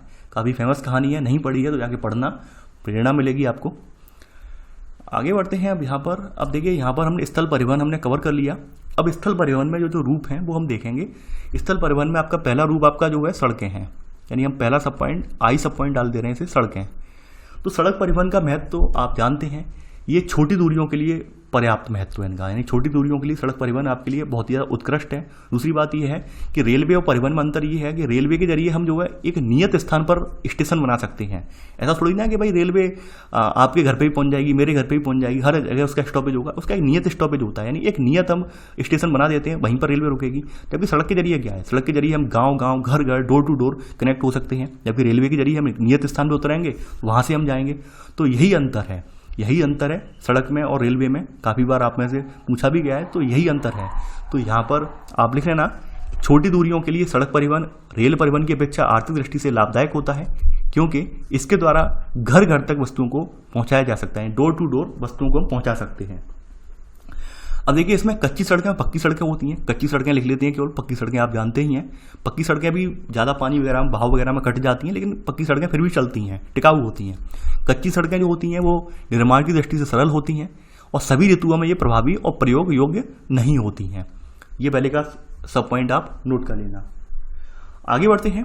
अब देखिए यहाँ पर आपको मैंने बताया था अभी स्टार्टिंग में ही, ये किसी भी देश, यानी कोई भी देश सही, आपका कोई भी देश सही, तो यहाँ पर अगर किसी भी देश का हम उठा के देखें तो किसी भी देश में जो अर्थव्यवस्था है वहाँ की, उस अर्थव्यवस्था से ये साफ साफ इंगित हो जाता है। उस अर्थव्यवस्था के अकॉर्डिंग ही वहाँ पर हाईवेज जो है हाईवे वगैरह, स्पीड वे वगैरह, या फिर जो आप देख रहे होंगे एक्सप्रेस वगैरह ये निर्मित होते हैं, क्योंकि भाई इसके लिए फंड भी चाहिए, रखरखाव के लिए भी पैसा चाहिए। तो यहाँ पर एक विशेष राशि, बहुत बड़ी राशि लगती है। तो उन्हीं देशों में आप सबसे ज़्यादा परिवहन के साधन, सड़क के साधन देखेंगे जहाँ पर आर्थिक प्रगति भी बहुत ज़्यादा है। तो इस बात का द्योतक है कि विकासशील देश कौन सा है, विकसित देश कौन सा है। तो यहाँ पर आप बताया गया है आपके अगले पॉइंट में, सेकंड पॉइंट में, कि विकसित एवं विकासशील देशों में सड़कों की गुणवत्ता में पर्याप्त अंतर पाया जाता है, क्योंकि सड़कों के निर्माण और उनके रखरखाव पर भारी खर्च आता है। ये आप सेकंड पॉइंट लिख लेना। अब देखिए अब तक लगभग जो है हम एक मान सकते हैं कि भाई लगभग इतनी लंबाई है हमारी सड़कों की विश्व भर में। तो बताया गया है यहाँ पर कि विश्व की कुल मोटर वाहन चलाने योग्य सड़कों की लंबाई जो है वो मात्र 150 लाख किलोमीटर है। ध्यान देना, मोटर वाहन चलाने वाली, यानी यहाँ पर हाईवे वगैरह और जो मेन सड़कें हैं वो ऐड की गई हैं, गली मोहल्ले वाली ऐड नहीं की गई हैं, गली मोहल्ले आपके स्थानीय सड़कें ये ऐड नहीं की गई हैं, मोटर वाहन वाली ऐड की गई हैं। ठीक है, तो ये इनकी लंबाई कितनी है, मात्र 150 लाख किलोमीटर है। और इसका अकेला 33%, यानी कि जो 150 लाख किलोमीटर सड़कें हैं, 150 लाख का भी 33% अगर आप निकाल देंगे भाग, ठीक है, 150 लाख का 33% का जो भाग निकालेंगे वो 50 के लगभग निकलेगा, 50 से ज़्यादा जो है, सॉरी 50 के लगभग बोल रहा हूँ, हाँ 50 के लगभग निकलेगा। ठीक है, तो ये जो है अकेला आपका उत्तरी अमेरिका में मिलेगा। ठीक है, यानी 50 लाख किलोमीटर सड़कें आपको जो है उत्तरी अमेरिका में देखने को मिल जाएंगी। उत्तरी अमेरिका महाद्वीप में आपको कनाडा, यूएसए और मैक्सिको में देखने को मिल जाएंगी। ठीक है, इसके अलावा यहाँ पे बताया गया है थर्ड के सब पॉइंट में कि सर्वाधिक सड़क घनत्व, यानी सबसे ज़्यादा सड़क घनत्व, सबसे ज़्यादा सड़कें कहाँ पर घनी हैं, तो वो आपको, और सबसे ज़्यादा वाहन जो है वो पश्चिमी यूरोप की तुलना में आपको इसी महाद्वीप पर, यानी उत्तर अमेरिका महाद्वीप में देखने को मिल जाएंगे। सर्वाधिक सड़क घनत्व भी आपका यहाँ पर ही है, उत्तर अमेरिका महाद्वीप में, और सबसे ज़्यादा वाहन भी आपके जो है वो भी नॉर्थ अमेरिका कॉन्टिनेंट में ही है। ठीक है, तो इस वजह से ये ध्यान रखना और ये लिख लेना आप। तो आपने थर्ड पॉइंट और थर्ड का सब पॉइंट नोट कर लिया होगा। आगे बढ़ते हैं। अब देखिए यहाँ पर इनका फ्लो बताया गया है कि भाई यातायात प्रवाह, यानी कि जो इनका जो फ्लो है, सड़कों का फ्लो कब यहाँ पे अवरुद्ध होता है, कब यहाँ पे दिक्कत आती है। कभी कभी क्या होता है कि भाई कभी कभी जो है सड़कें जो है, जो हमारा यातायात है या फिर जो हमारे लोग हैं उनके अकॉर्डिंग नहीं हो पाता सड़कों का विकास। आप देखते होंगे बड़े बड़े महानगरों में जनसंख्या तो बढ़ रही है, अब उस अनुरूप सड़कें नहीं है, सड़कें हैं भी तो वो अतिक्रमण से घिरी हुई हैं, तो ऐसे में उन पर दबाव बढ़ता जाता है, उन पर संकुलन बढ़ता जाता है, यानी कंजस्टेड होती जाती हैं, बहुत ज़्यादा भीड़भाड़ होती जाती है। तो ऐसे में क्या होगा कि ऐसे में आप जानते हैं कि भाई मार्ग जो पर जो प्रवाह है हमारा, सड़कों पर जो हमारा यातायात का प्रवाह है वो कहीं ना कहीं रुक जाएगा, वो कहीं ना कहीं स्लो हो जाएगा। तो वही बताया गया है यहाँ पर अगला पॉइंट में, चौथे पॉइंट में। अब आप लिखेंगे यहाँ पर कि जब सड़क तंत्र यातायात की जरूरतों के अनुरूप विकसित न हो पाए तो सड़कों पर संकुलन बढ़ जाता है, यानी ट्रैफिक हम बोल सकते हैं इसे, ट्रैफिक अपनी आम भाषा में, कि भाई बहुत ज़्यादा भीड़ या बहुत ज़्यादा दबाव ये बढ़ जाता है। और खास करके यहाँ बताया गया है कि नगरों की सड़कों पर दीर्घकालीन संकुलता पाई जाती है, यानी यहाँ पर नगरों की सड़कें तो एकदम खचाखच, एकदम देखेंगे कंजस्टेड, बहुत ज़्यादा भीड़ से भरी हुई आपको देखने को मिल जाएंगी। तो ये आपने देख लिया है यहाँ पर। तो ये आपका ऐसे करके सड़कें पूरी हो गई यहाँ पर। अब सड़कों में ही आपका ए सब हेडिंग अब आप इसमें डालेंगे, सड़कों में ही ये सब हेडिंग आपकी जो है ये है महामार्ग, यानी हाईवेज। तो हाईवे के बारे में आप यहाँ पर लिखेंगे कि हाईवे होता क्या है, हाईवे क्यों बनाए जाते हैं, क्या बनाने का उद्देश्य है। जैसा कि नाम से ही दिख रहा है आपको महामार्ग, महामार्ग का मतलब है कि बहुत बड़े मार्ग हैं लेकिन लंबी दूरी तय करने के लिए बनाए गए हैं, और यहाँ पर यातायात का जो आवागमन है उसे सुदृढ़ बनाने के लिए बनाए गए हैं। तो यहाँ पर लिख लेना पहला पॉइंट कि महामार्ग दूरस्थ स्थानों को जोड़ने वाली पक्की सड़कें होती हैं, और इनका निर्माण इस प्रकार से किया जाता है कि भाई अबाधित रूप से यातायात का आवागमन हो सके। अबाधित का मतलब यह कोई यहाँ पर बाधा ना हो, कोई यहाँ पर बीच में कोई बैरियर ना हो, बिल्कुल बिना रोक टोक के यहाँ पर आवागमन कर सकते हैं हम। ठीक है, तो यहाँ पर पहला पॉइंट नोट कर लिया है। अब देखिए यहाँ पर ऑब्वियस ही बात है, जो स्टैंडर्ड इनका मानक है हाईवेज वगैरह का, अब तो आपने देखा होगा 8 लेन हाईवे, 6 लेन हाईवे, ये सब हाईवे तमाम बनते हैं। वैसे क्या था, 2 लेन वाले हाईवे प्रचलन में थे। ठीक है, 2 लेन वाले फिर धीरे धीरे 3 लेन वाले हुए, यानी एक साइड में 2 लाइनें चलती थी पहले। ठीक है, एक साइड में दो लाइन है और अगली साइड में भी यहाँ पे खाली छोड़ के यहाँ पर भी ऐसे करके 2 लाइनें थी। ठीक है, अब क्या है, अब आपने देखो 3 लेन वाले, 4 लेन वाले, और जहाँ ज़्यादा जनसंख्या है वहाँ पर 6 लेन हाईवे हैं। दिल्ली वगैरह के आसपास आप देखेंगे 6 लेन और 8 लेन हाईवे आपको देखने को मिलेंगे, काफ़ी चौड़े चौड़े। तो ये यहाँ पर मानक वाला बताया गया है कि वैसे मानक कितना है, 80 मीटर चौड़ी सड़कें यहाँ पर होती हैं हाईवे में, महामार्ग में। तो यहाँ पे बताया गया है कि अलग अलग यातायात लेन, पुलों, फ्लाईओवरों और दोहरे वाहन मार्गों से युक्त ये 80 मीटर चौड़ी सड़कें होती हैं। देखिए ये मानक है, यानी कि ये सभी के लिए एप्लीकेबल नहीं है। यानी कि हम वैसे हाईवे हमारे 80 मीटर चौड़े ही होते हैं, लेकिन यानी आप ये देख रहे हैं ये 3 लेन हाईवे है, यानी यहाँ पर पहली लाइन, दूसरी लाइन और तीसरी लाइन, 3 लेन हाईवे है। ये 2 लेन हाईवे वाले का बता रहे हैं 80 मीटर का चौड़ाई का। ठीक है, तो ये स्टैंडर्ड रूप में 80 मीटर ही होती है, लेकिन अब आप वही है कि समय के अकॉर्डिंग आप 8-8 लाइन की हाईवे बनाते जाओ, 10-10 लाइन की हाईवे बनाते जाओ तो फिर चौड़ाई बढ़ती चली जाएगी। ठीक है, वैसे 80 मीटर के करीब होती है, आपने लिख लिया होगा यहाँ पर। आगे बढ़ते हैं यहाँ पर, अब महामार्गों में ही चलते हैं। अब देखिए अगर हम हाईवे की बात करें, जो आपके महामार्ग हैं इनकी बात करें, तो सबसे ज़्यादा इनका उच्च घनत्व जो है वो अमेरिका में मिलेगा आपको। यानी अमेरिका में महामार्गों का घनत्व तो बहुत उच्च है, जो लगभग 0.65 किलोमीटर प्रति वर्ग किलोमीटर है, यानी कि 1 वर्ग किलोमीटर में 0.65 किलोमीटर आपको हाईवे देखने को मिल जाएगा। और यहाँ पर अमेरिका में हर कोई स्थान, इंपॉर्टेंट स्थान जो है महामार्ग से 20 किलोमीटर की दूरी पर स्थित है। यानी कि यहाँ पर इन्होंने ऐसी अपना नियोजन बनाया है, ऐसे इन्होंने अपनी बस्तियों का नियोजन बनाया है कि हर कोई जो बस्ती है वो हाईवे, जो स्टेट हाईवे, स्टेट के प्रमुख प्रमुख हाईवे हैं, उनसे 20 किलोमीटर की दूरी पर इनका स्थान है। ठीक है, वो बताया गया है यहाँ पर। तो सेकंड पॉइंट आपने नोट कर लिया होगा। अब देखिए यहाँ पर कुछ महामार्गों का जिक्र किया गया है, कौन कौन से महामार्ग हैं वो देख लेते हैं यहाँ पर। जैसे यहाँ पर एक अमेरिका के बाद जिक्र हुआ है ट्रांस कैनेडियन वाले का। तो ट्रांस कैनेडियन वैसे तो यहाँ पर जो है कनाडा और ये सब आता है इसमें, तो यहाँ पर आप लिखेंगे इसी में ही सेकंड का सब पॉइंट, ट्रांस कैनेडियन महामार्ग पश्चिमी तट पर स्थित ब्रिटिश कोलंबिया प्रांत के वैंकूवर स्थान को पूर्वी तट पर स्थित न्यू फाउंडलैंड प्रांत के सेंट जॉन नगर से जोड़ता है। ये आप लिख लेना पहला सब पॉइंट। अब थोड़ा मैं आपको दिखा देता हूँ वैंकूवर कहाँ पड़ता है, न्यू फाउंडलैंड कहाँ पड़ रहा है, मैप में इमेज दिए हुए हैं यहाँ पर, तो इतना हमें इसका लाभ मिल गया। ये रहा वैंकूवर, ये आप देख पा रहे हैं, ये पश्चिमी प्रांत है वैंकूवर। और फिर यहाँ पर आके ये जोड़ रहा है कहाँ पर, न्यू फाउंडलैंड से। ठीक है, न्यू फाउंडलैंड से यहाँ पर आके जोड़ रहा है ये। ठीक है, ये तो रेलवे वाला रास्ता दिखाया गया है, हम सड़क की बात कर रहे हैं। ठीक है, तो ये आपने नोट कर लिया, ये कनाडा का है, ट्रांस कैनेडियन लिखा हुआ है। ट्रांस कैनेडियन का मतलब ये है पूरा आर पार है, यानी कनाडा को आर पार कर रहा है। यानी ये मार्ग इतना लंबा है कि पूरे कनाडा को आर पार कर रहा है। यानी आप देख पा रहे हैं कनाडा यहाँ से शुरू होकर पूरा आर पार निकल रहा है मार्ग। तो ट्रांस कैनेडियन का मतलब होता है पार। ठीक है, पार, यानी पार कैनेडियन। पार कैनेडियन का मतलब ये पूरा कनाडा जो है, कनाडा का जो मानचित्र है, कनाडा को पूरा आर पार कर रहा है, ये इतना लंबा है ये। ठीक है, तो यहाँ पर अब पहुँच गए हम, तो आपने पहला सब पॉइंट नोट कर लिया होगा। इसके अलावा एक मार्ग और है, अलास्का राजमार्ग, ये भी कनाडा का ही मार्ग है। यहाँ पर सेकंड पॉइंट यहाँ पे नोट कर लेना है इसी में, अलास्का राजमार्ग कनाडा के एडमंटन को अलास्का के एंकरेज से जोड़ता है। यानी अलास्का वाला प्रांत आप जानते होंगे, मैप में दिया हो तो बता देंगे। ये वाला रीजन अलास्का वाला रीजन है ऊपर वाला, तो यहाँ से कैसे करके आ रहा है यहाँ पर वो बताया गया है यहाँ पर। तो ये जो है ये मैंने इसी में लिखवा दी है, अमेरिका वाले में ही लिखवा दी है, क्योंकि ये उत्तर अमेरिका महाद्वीप से संबंधित हैं दोनों चीज़ें ये, इसलिए मैंने इसी में लिखवा दी हैं ये। ठीक है, आगे बढ़ते हैं। यानी कि पहला सब पॉइंट और सेकंड सब पॉइंट सेकंड का आपने नोट कर लिया होगा। अब एक हाईवे का जिक्र यहाँ पर और है। अभी आपका एक जो हाईवे है ये विश्व का सबसे लंबा हाईवे है, ये विश्व का सबसे लंबा हाईवे है, ध्यान देना इस पर। थर्ड सब पॉइंट है सेकंड का, और ये मोस्ट इंपॉर्टेंट है क्योंकि इसका नाम गिनीज वर्ल्ड रिकॉर्ड में दर्ज हो चुका है इसका नाम। ठीक है, ये है आपका, लिख लेना आप, पैन अमेरिकन या पान अमेरिकन महामार्ग द्वारा दक्षिणी अमेरिका, मध्य अमेरिका के देश और संयुक्त राज्य अमेरिका तथा कनाडा के देश आपस में जुड़ जाएंगे। यानी कहने का मतलब ये है पूरा उत्तर अमेरिका महाद्वीप पूरा दक्षिण अमेरिका महाद्वीप से जुड़ जाएगा। यानी आप जानते होंगे उत्तर अमेरिका महाद्वीप उत्तर में है और दक्षिण अमेरिका नीचे है और बीच में मध्य अमेरिका पड़ता है। तो इतना बड़ा मार्ग बना है, लगभग 48,000 किलोमीटर है इसकी लंबाई। यानी इसकी लंबाई जो है लगभग 48,000 किलोमीटर है, अभी भी पूरा नहीं हो पाया है, यानी अभी काम चल रहा है इस पर। तो लगभग 48,000 किलोमीटर लंबाई है इसकी, और इसका नाम गिनीज वर्ल्ड रिकॉर्ड में दर्ज हो चुका है। ये संसार का सबसे बड़ा हाईवे ये है। ठीक है, सबसे बड़ा हाईवे है पैन यानी पान अमेरिकन महामार्ग। ठीक है, तो यह नाम आप लिख लेना, और ये भी साइड से लिख लेना आप इसमें, विश्व का सबसे लंबा महामार्ग। ठीक है, लगभग लंबाई 48,000 किलोमीटर, क्योंकि लगभग ये आपके 2 महाद्वीपों को जोड़ रहा है। ठीक है, बीच में तीसरा छोटा सा महाद्वीप, या फिर हम बोल सकते हैं अमेरिका, उत्तरी अमेरिका और दक्षिणी अमेरिका का ही पार्ट है। ठीक है, लेकिन 2 महाद्वीपों को जोड़ रहा है मार्ग, बहुत लंबा मार्ग है ये। तो संसार का सबसे बड़ा यानी विश्व का सबसे लंबा महामार्ग है ये। ठीक है, आगे बढ़ते हैं यहाँ पर।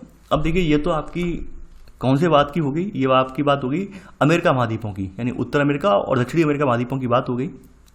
अब बात करते हैं यहाँ पर यूरोप की।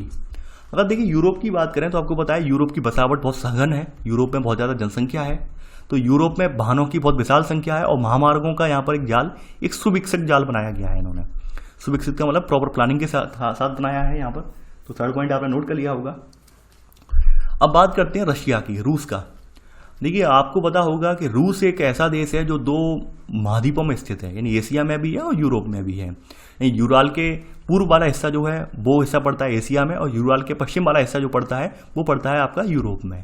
तो रसिया का जो वास्तविक औद्योगिक विकास हुआ है वो यूराल के पश्चिम वाले हिस्से में हुआ है। यूराल जो पर्वत है इसके पश्चिम वाले हिस्से में हुआ है। मैं दिखा देता हूँ, देखिए ये लगा हुआ है। ठीक है, ये रूस है आपका। अब देखिए ये वाला मैप इसका, चूंकि ये वाला मैप है तो यहाँ पर हम दिखाना संभव नहीं है। आप देखिए, आप अपने ऑक्सफोर्ड एटलस में देख लेना, इसके ऊपर है यहाँ पर ऐसे करके, ये इसके ऊपर है ये यहाँ पर, ठीक है, यहाँ पर है आपका यूराल पर्वत। तो आप अपने ऑक्सफोर्ड एटलस में आप देख लेना।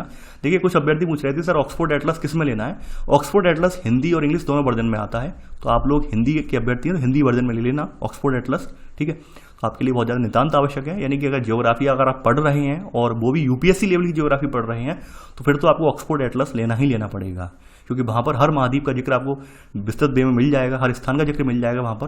क्योंकि नेट वगैरह पर अगर आप गूगल वगैरह पर देखें तो गूगल वगैरह में क्या होता है कि भाई वहाँ पर आप जो देखना चाह रहे हैं वो नहीं दिखता है, कभी कभी कभी कभी जो है जो आप नहीं देखना चाह रहे हैं वो दिख जाता है। तो गूगल वगैरह से हर बार काम नहीं चलता है, क्योंकि वहाँ पर क्या है कि आपको एक भौगोलिक मानचित्र मिल जाएगा, उसमें जनसंख्या मानचित्र, प्राकृतिक मानचित्र, हर तरह के मानचित्र मिल जाएंगे, हर उससे जुड़े हुए, हर महाद्वीप से जुड़े हुए। तो इसलिए आप ऑक्सफोर्ड एटलस जो है या तो ऑनलाइन मंगा लीजिए किताब, छोटी सी किताब है, या फिर आप किसी शॉप से खरीद लीजिए। और हिंदी इंग्लिश दोनों में आती है ये, और मैं काफ़ी बार बोल चुका हूँ और अभ्यर्थी पूछते भी हैं सर किसकी लेनी है। ऑक्सफोर्ड एटलस के नाम से है फेमस, हिंदी वर्जन आप ले लेना, ठीक है। तो आप अपने ऑक्सफोर्ड एटलस में देख लेना, क्योंकि मेरे पास अभी नेट नहीं है अभी तो, और मैं यहाँ पर दिखा भी नहीं सकता हूँ ये स्थान। आगे बढ़ते हैं यहाँ पर। अब देखिए रूस का मैंने बता दिया कि भाई रूस का विकास इसी प्रकार से हुआ है कि मोस्टली रूस जो है, यानी कि जो आपका औद्योगिक रूस है, विकसित रूस जो बोला जाएगा, वो मोस्टली क्या है यूराल के पश्चिम में, यानी कि यूरोप वाले रीजन में रूस जो है विकसित बसा हुआ है। तो वहीं पर मोस्टली यहाँ पर महामार्ग वगैरह निकले हुए हैं।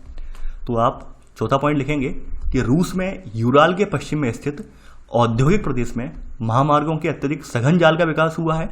और इनकी धुरी क्या है, इनकी धुरी है मॉस्को, इसकी धुरी क्या है रूस का मॉस्को है, ठीक है, ये लिख लिया होगा। अब देखिए एक यहाँ पर मार्ग है, वैसे तो यहाँ पर और जिक्र किया गया, उन मार्गों का जिक्र मैं नहीं कर रहा हूँ यहाँ पर इन्होंने मॉस्को व्लादिवोस्तोक महामार्ग का जिक्र किया है, लेकिन इसी में ही मैं लिखवा दे रहा हूँ यहाँ पर। एक है ट्रांस साइबेरियन महामार्ग, ये व्लादिवोस्तोक तक यही जा रहा है, ये वाला मॉस्को से नहीं है, ऊपर से है मार्ग ये। तो एक है ट्रांस साइबेरियन महामार्ग, आप इसके बारे में लिखेंगे थोड़ा यहाँ पर इसी में सब पॉइंट करके, ट्रांस साइबेरियन महामार्ग,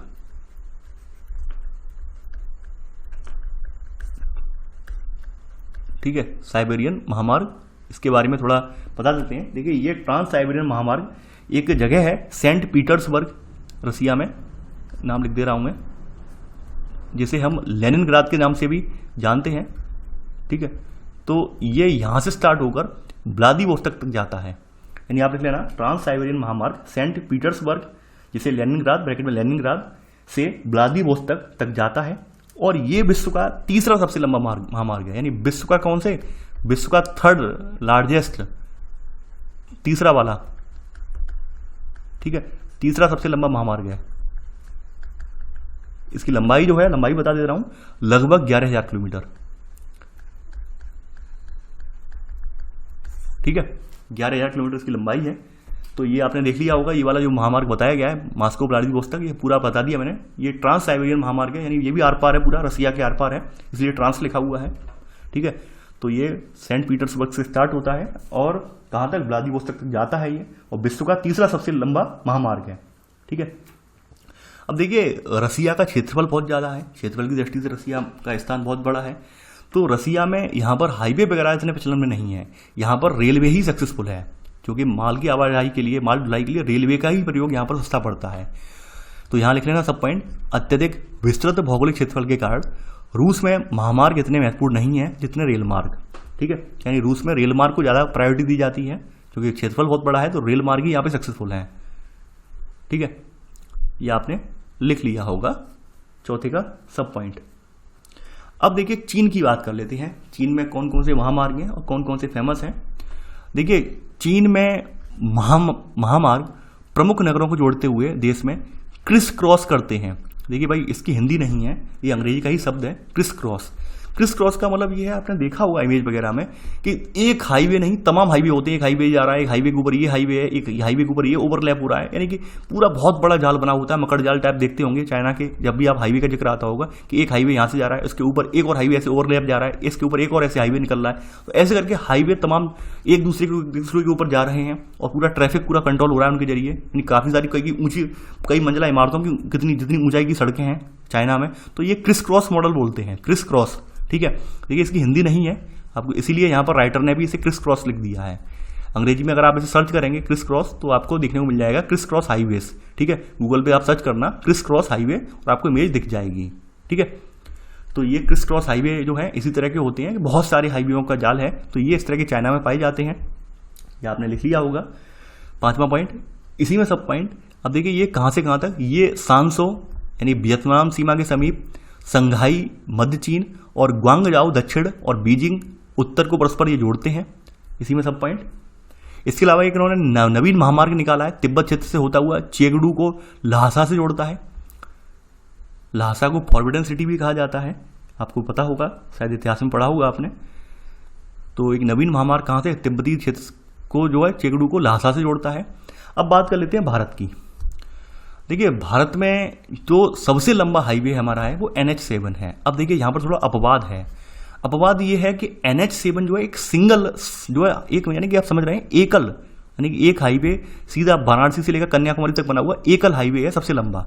अब क्या है, अभी हाल के दिनों में क्या है, NH44 बना दिया है, NH44 में ये किया है कि इन्होंने कुछ पोर्शन जो है NH1A और कुछ और छोटे छोटे हाईवे का पोर्शन बना के इन्होंने एक पूरा हाईवे बना दिया NH44, जो कि कश्मीर से लेकर कन्याकुमारी तक जा रहा है। उसमें NH7 का भी विलय कर दिया इन्होंने। तो ऐसे करके कहलाने के लिए NH44 जो है देश का सबसे बड़ा हाईवे कहलाता है। लेकिन जब भी एक सिंगल हाईवे की बात आती है, एक सिंगल सड़क की बात आती है, तो NH7 ही है। ठीक है, काफ़ी अभ्यर्थियों ने मुझे कमेंट किया मेरे पिछले वीडियो में, सर NH7 नहीं NH44 है। अब तो NH44 ऐसे हुआ है, कैसे कि छोटे छोटे हाईवे से मिला दिए गए, मर्ज कर दिए गए हैं। लेकिन आप सिंगल हाईवे अगर देखेंगे, पूरा सिंगल हाईवे जो सीधी जो वाराणसी से लेकर कन्याकुमारी तक बनाया गया हो, तो NH7 ही है।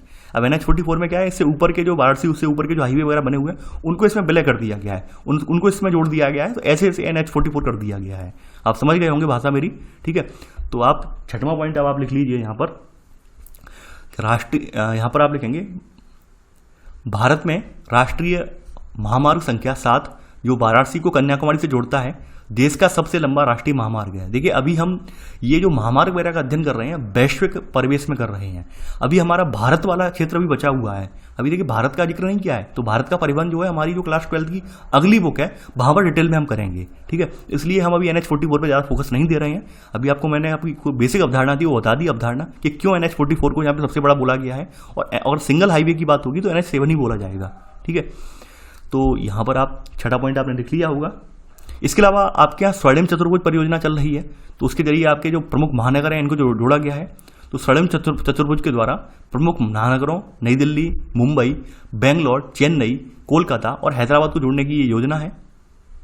ठीक है, स्वर्णिम चतुर्भुज, इसके बारे में भी हम जब आपकी क्लास 12 की सेकंड बुक आएगी वहाँ पर हम डिटेल में पढ़ेंगे ये कब परियोजना स्टार्ट हुई, कहाँ पर मिल रही है ये सड़कें, आकर आपस में इनका जाल कहाँ मिलेगा, वो सब हम वहाँ पे बात करेंगे। क्योंकि हम अगर मैं मान लेते हैं यहाँ पर लिखवा भी देता हूँ फिर भी मुझे वहाँ पर रिपीट करना पड़ेगा वो सेकंड बुक में, इसलिए मैं यहाँ पर स्किप कर रहा हूँ ये पोर्सन। ठीक है, केवल आप इतना ही लिख लीजिए स्वर्णिम चतुर्भुज में कहाँ से कहाँ तक कौन कौन से नगर जोड़े जा रहे हैं। और देखिए इंपॉर्टेंट है, ये काफ़ी बार पूछा गया है कि भाई इसमें कौन कौन से नगर जोड़े जाने हैं। ये प्रश्न जो UPSC में पूछा गया है और स्टेट PSC में भी काफ़ी बार पूछा गया है।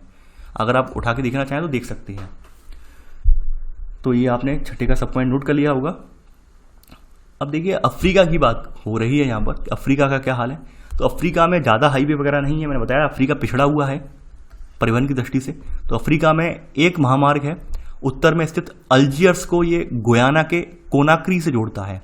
और ऐसे करके कैरो, यानी कायरो, इजिप्ट का कायरो है, ये केप टाउन तक जा रहा है। इजिप्ट का एक कायरो जो महामार्ग है, ठीक है, तो ये दक्षिण अफ्रीका के केप टाउन तक जा रहा है। ये आप लिख लेना यहाँ पर।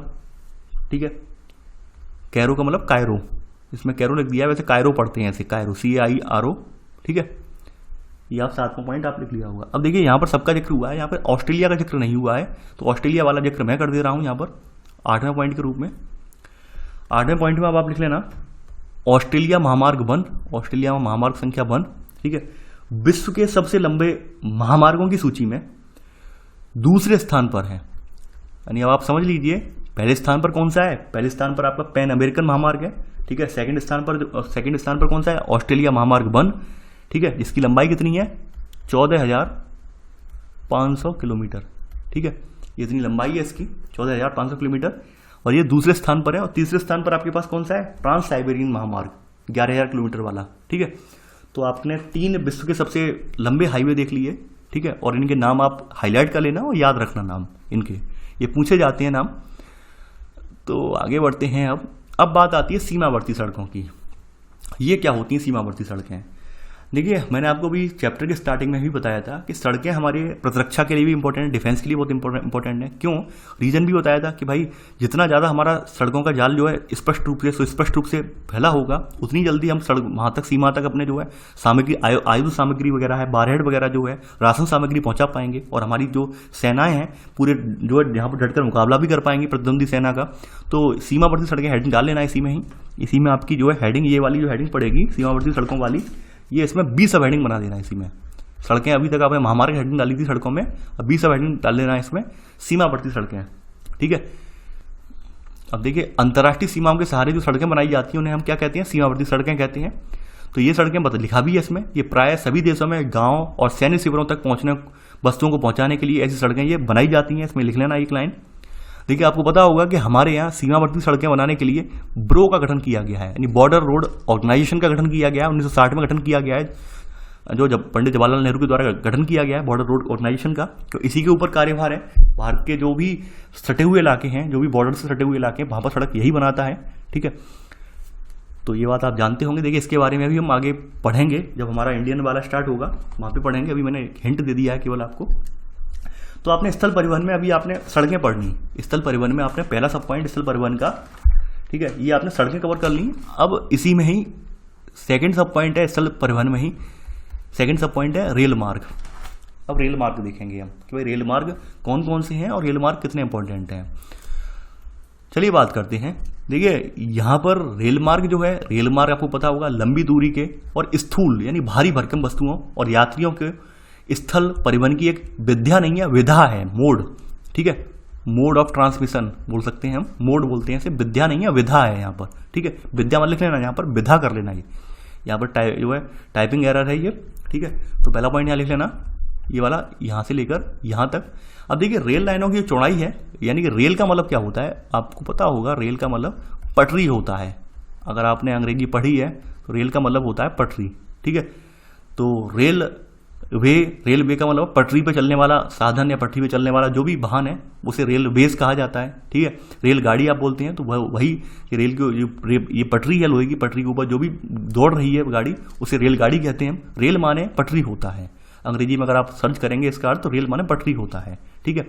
तो इन रेल लाइनों की चौड़ाई आप जानते हैं, रेल लाइनें कैसी होती हैं, इस तरह की रेल लाइनें होती हैं। तो इनके बीच की ये चौड़ाई है, इसका जिक्र किया गया है, इसके बीच की चौड़ाई कितनी कितनी होती है।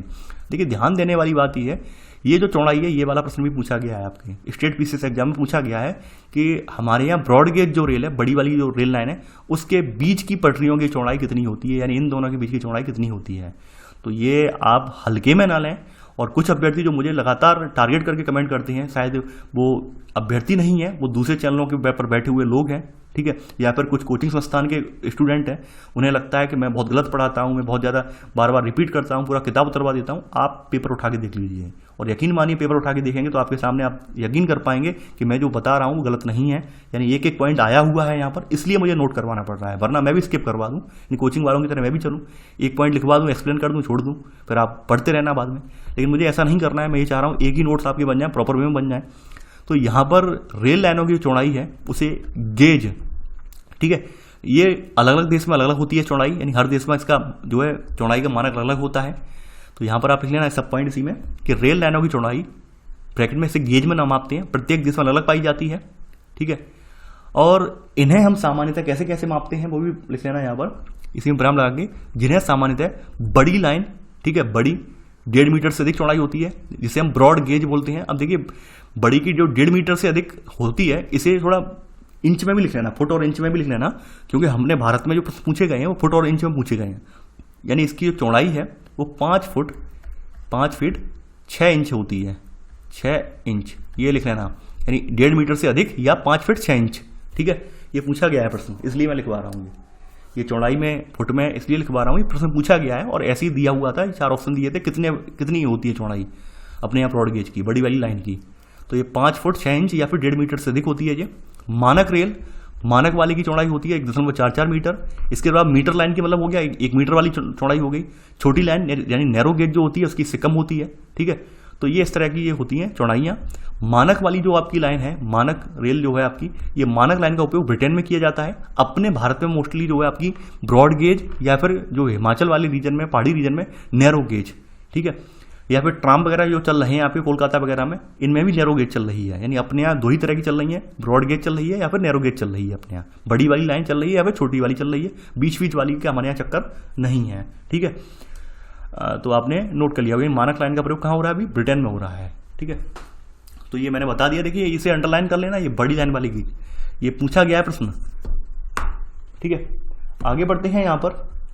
अब बात करें रेल। देखिए आप सभी को पता है कि जो हमारे नागरिक होते हैं, उन नागरिकों के लिए जैसे मुंबई का आधार आप मान सकते हैं, मुंबई के आवागमन या परिवहन का आधार जो है रेलवे ही है। बाकी जो रेल है तो आप देखते होंगे वहाँ पर लाखों जो है व्यक्ति जो है डेली अपने ऑफिस जाने के लिए रेलवे का ही सहारा लेते हैं। दिल्ली देख सकते हैं, दिल्ली में मेट्रो लाइफलाइन बोली जाती है दिल्ली की, इसलिए बोली जाती है क्योंकि इसने क्या है, लोगों का आना जाना आसान कर दिया। इसके अलावा जो ट्रैफिक वगैरह होता था सड़कों पर, तो ट्रैफिक भी कम हो गया, ठीक है, और लोग सस्ते में अपने सस्ता सुरक्षित रूप में अपने ऑफिस तक पहुँच जा रहे हैं, ऑफिस से आ जा रहे हैं। तो यहाँ पर दैनिक आवागमन के लिए हमारे यहाँ रेल जो है बहुत ज़्यादा फेमस है। तो वही बताया गया है यहाँ पर सेकंड पॉइंट में कि दैनिक आवागमन की रेलें ब्रिटेन, यूएसए, जापान और भारत में अत्यधिक लोकप्रिय हैं। अब बात करें विश्व भर में रेलवे का कितना लगभग मार्ग है, कितनी लंबाई है पटरियों की, तो विश्व में लगभग 13 लाख किलोमीटर लंबे रेल यातायात मार्ग हैं। ये आप सेकंड का सब पॉइंट आप लिख लेना। सॉरी सेकंड का सब पॉइंट क्यों होगा, मैं तो भूल गया ये पॉइंट। चलिए पहले का ये सेकंड पॉइंट बना देना, रेल लाइनों की चौड़ाई वाला, ठीक है। ये थर्ड पॉइंट बना देना, ठीक है, क्योंकि नहीं तो मैं अगर यहाँ ऊपर नीचे करूँगा तो मेरे नोट्स में ऊपर नीचे पॉइंट्स हो जाएंगे फिर। तो थर्ड पॉइंट ये कर देना, ठीक है, थर्ड का सब पॉइंट। आगे बढ़ते हैं। अब देखिए यहाँ पर बताया गया है कि सबसे सघनतम रेल तंत्र कहाँ विकसित है। अब देखिए सबसे सघनतम रेल तंत्र, चूंकि यूरोप एक घना बसा हुआ क्षेत्र है, घना बसा हुआ महाद्वीप है, तो यूरोप में सबसे सघनतम रेल तंत्र पाया जाता है। सबसे सघनतम, विश्व का सबसे सघनतम रेल तंत्र जो है वो यूरोप में पाया जाएगा। तो यहाँ पर आप लिखेंगे चौथा पॉइंट कि यूरोप में विश्व का सघनतम रेल तंत्र पाया जाता है। और यहाँ रेल मार्ग कितना है, लगभग 4,40,000 किलोमीटर है। सघनतम लंबाई और सघनतम में अंतर है। लंबाई होना एक अलग बात है, सघनतम होना एक अलग बात। सघनतम का मतलब ये है कि उनका जो घनत्व है, यानी कि मान लीजिए 1 किलोमीटर, 1 वर्ग किलोमीटर वाला क्षेत्र है, 1 वर्ग किलोमीटर में कितनी रेल लाइन जा रही है, वो बात यहाँ पे बताई गई है। जैसे आपने अमेरिका के संदर्भ में देख लिया था कि भाई इनके 0.6 किलोमीटर में इतना महामार्ग आ रहा है, ठीक है। तो वैसे ही यहाँ पे रेल लाइन की बात हो रही है कि भाई यहाँ पर एक वर्ग किलोमीटर के घनत्व में कितनी रेल लाइन यहाँ पे गुजर रही है, वो बताया गया है यहाँ पर। वैसे लंबाई तो इनमें कम है, लंबाई ज़्यादा नहीं है यूरोप में, लेकिन घनावट बहुत ज़्यादा है, घनी बहुत ज़्यादा है, ठीक है। तो ये आपने चौथा पॉइंट नोट कर लिया होगा। अब यूरोप में भी बेल्जियम में रेल घनत्व सबसे ज़्यादा है। यूरोप में अगर देखा जाए तो यूरोप में बेल्जियम एक देश है, तो बेल्जियम में वहाँ बहुत ज़्यादा है। तो बेल्जियम में रेल घनत्व तो सर्वाधिक, यानी 6.5 वर्ग किलोमीटर क्षेत्र पर लगभग 1 किलोमीटर पाया जाता है। 6.5 वर्ग किलोमीटर क्षेत्र पर लगभग 1 किलोमीटर पटरी पाई जा रही है, यहाँ पर 1 किलोमीटर लाइन पाई जा रही है, ठीक है। ये बताया गया है। चौथे का सब पॉइंट आपने नोट कर लिया होगा, ठीक है। आगे बढ़ते हैं। अब देखिए चौथे का सेकंड सब पॉइंट, इसके अलावा यहाँ पे बताया गया है कि भाई लंदन, पेरिस, ब्रसेल्स, मिलान, बर्लिन और बारसा यहाँ महत्वपूर्ण रेलवे केंद्र हैं। इसके अलावा यहाँ पे बताया गया है कि भाई इंग्लैंड में एक कंपनी है यूरो टनल ग्रुप, इसके द्वारा एक सुरंग प्रचालित होती है लंदन को पेरिस से जोड़ने वाली। आपने सुना भी होगा, लंदन देखा, पेरिस देखा और देखा जापान, लेकिन अपने को सबसे ज़्यादा प्यारा लगा अपना हिंदुस्तान। तो वो कहावत है लंदन आप जानते हैं लंदन कहाँ पर और पेरिस कहाँ पर है, ठीक है। पेरिस फ्रांस की राजधानी है, ठीक है। तो ये सुरंग जो है, सुरंग किसके द्वारा ऑपरेट की जा रही है, यूरो टनल ग्रुप के द्वारा प्रचालित की जा रही है सुरंग। और ये सुरंग किससे जोड़ रही है, इंग्लैंड को जोड़ रही है, यानी इंग्लैंड के लंदन को जोड़ रही है, फ्रांस के पेरिस से जोड़ रही है। ध्यान रखना ये, ठीक है, लिख लेना इसे। तो ये तो आपके यूरोप के जो है रेल मार्गों की बात हो गई। अब आगे बढ़ते हैं। अब देखिए यहाँ पर आगे बढ़ने पर यहाँ पे आता है भाई रसिया का जिक्र आता है, रूस का जिक्र आता है, रूस के रेल मार्ग की बात हो रही है यहाँ पर।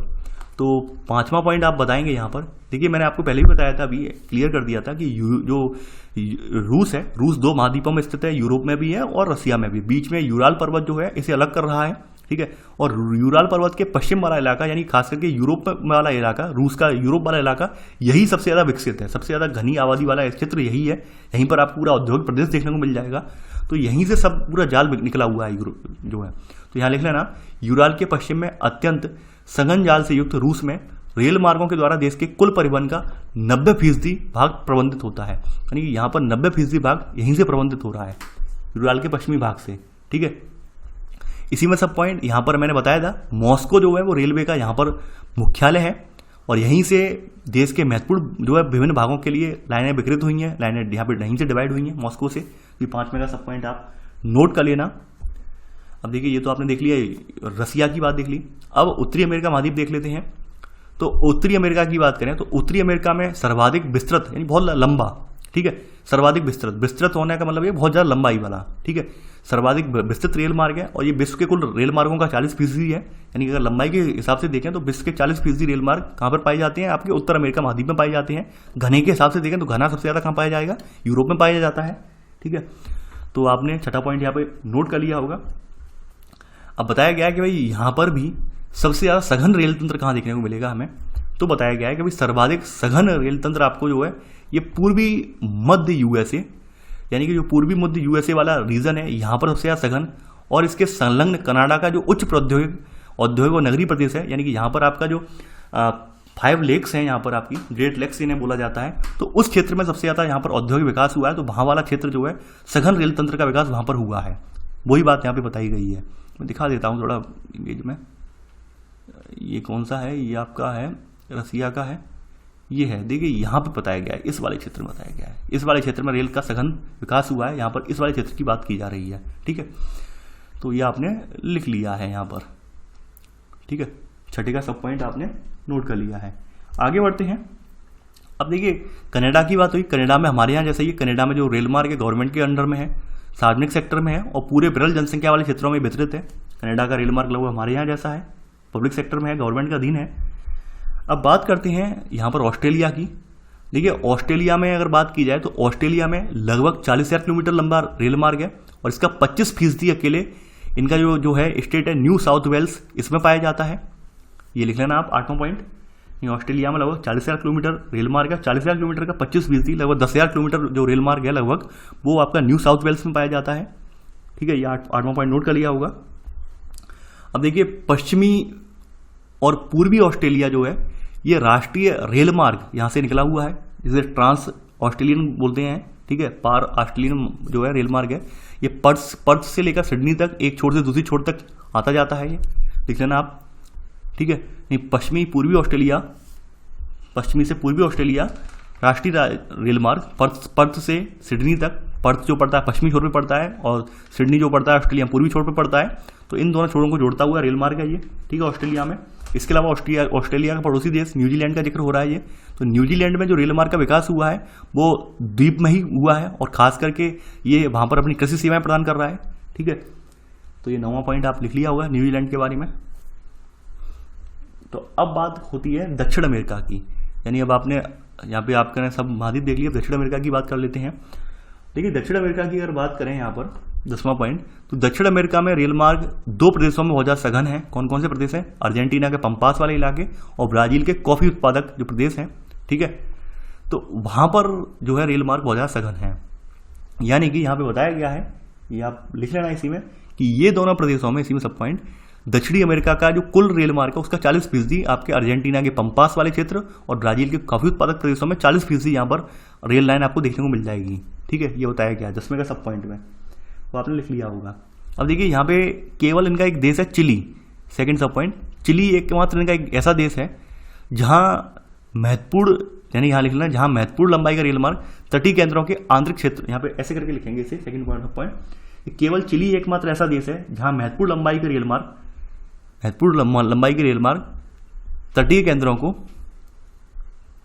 केंद्रों को आंतरिक क्षेत्रों में स्थित खनन स्थलों से जोड़ते हैं। यानी यहाँ पर जो चिली ने इस तरह का रेल मार्ग विकसित किया है, तो उनके जो तट हैं, तटों से जो उनका अंतर्राष्ट्रीय व्यापार होता है, उन तटों पर रेलवे पहुंच रही है। यानी वहां तक रेलवे, खनन स्थल से रेलवे तटों तक पहुंच रही है, यहाँ पे बताया गया है। इस 10वें का सेकंड सब पॉइंट आप नोट कर लेना।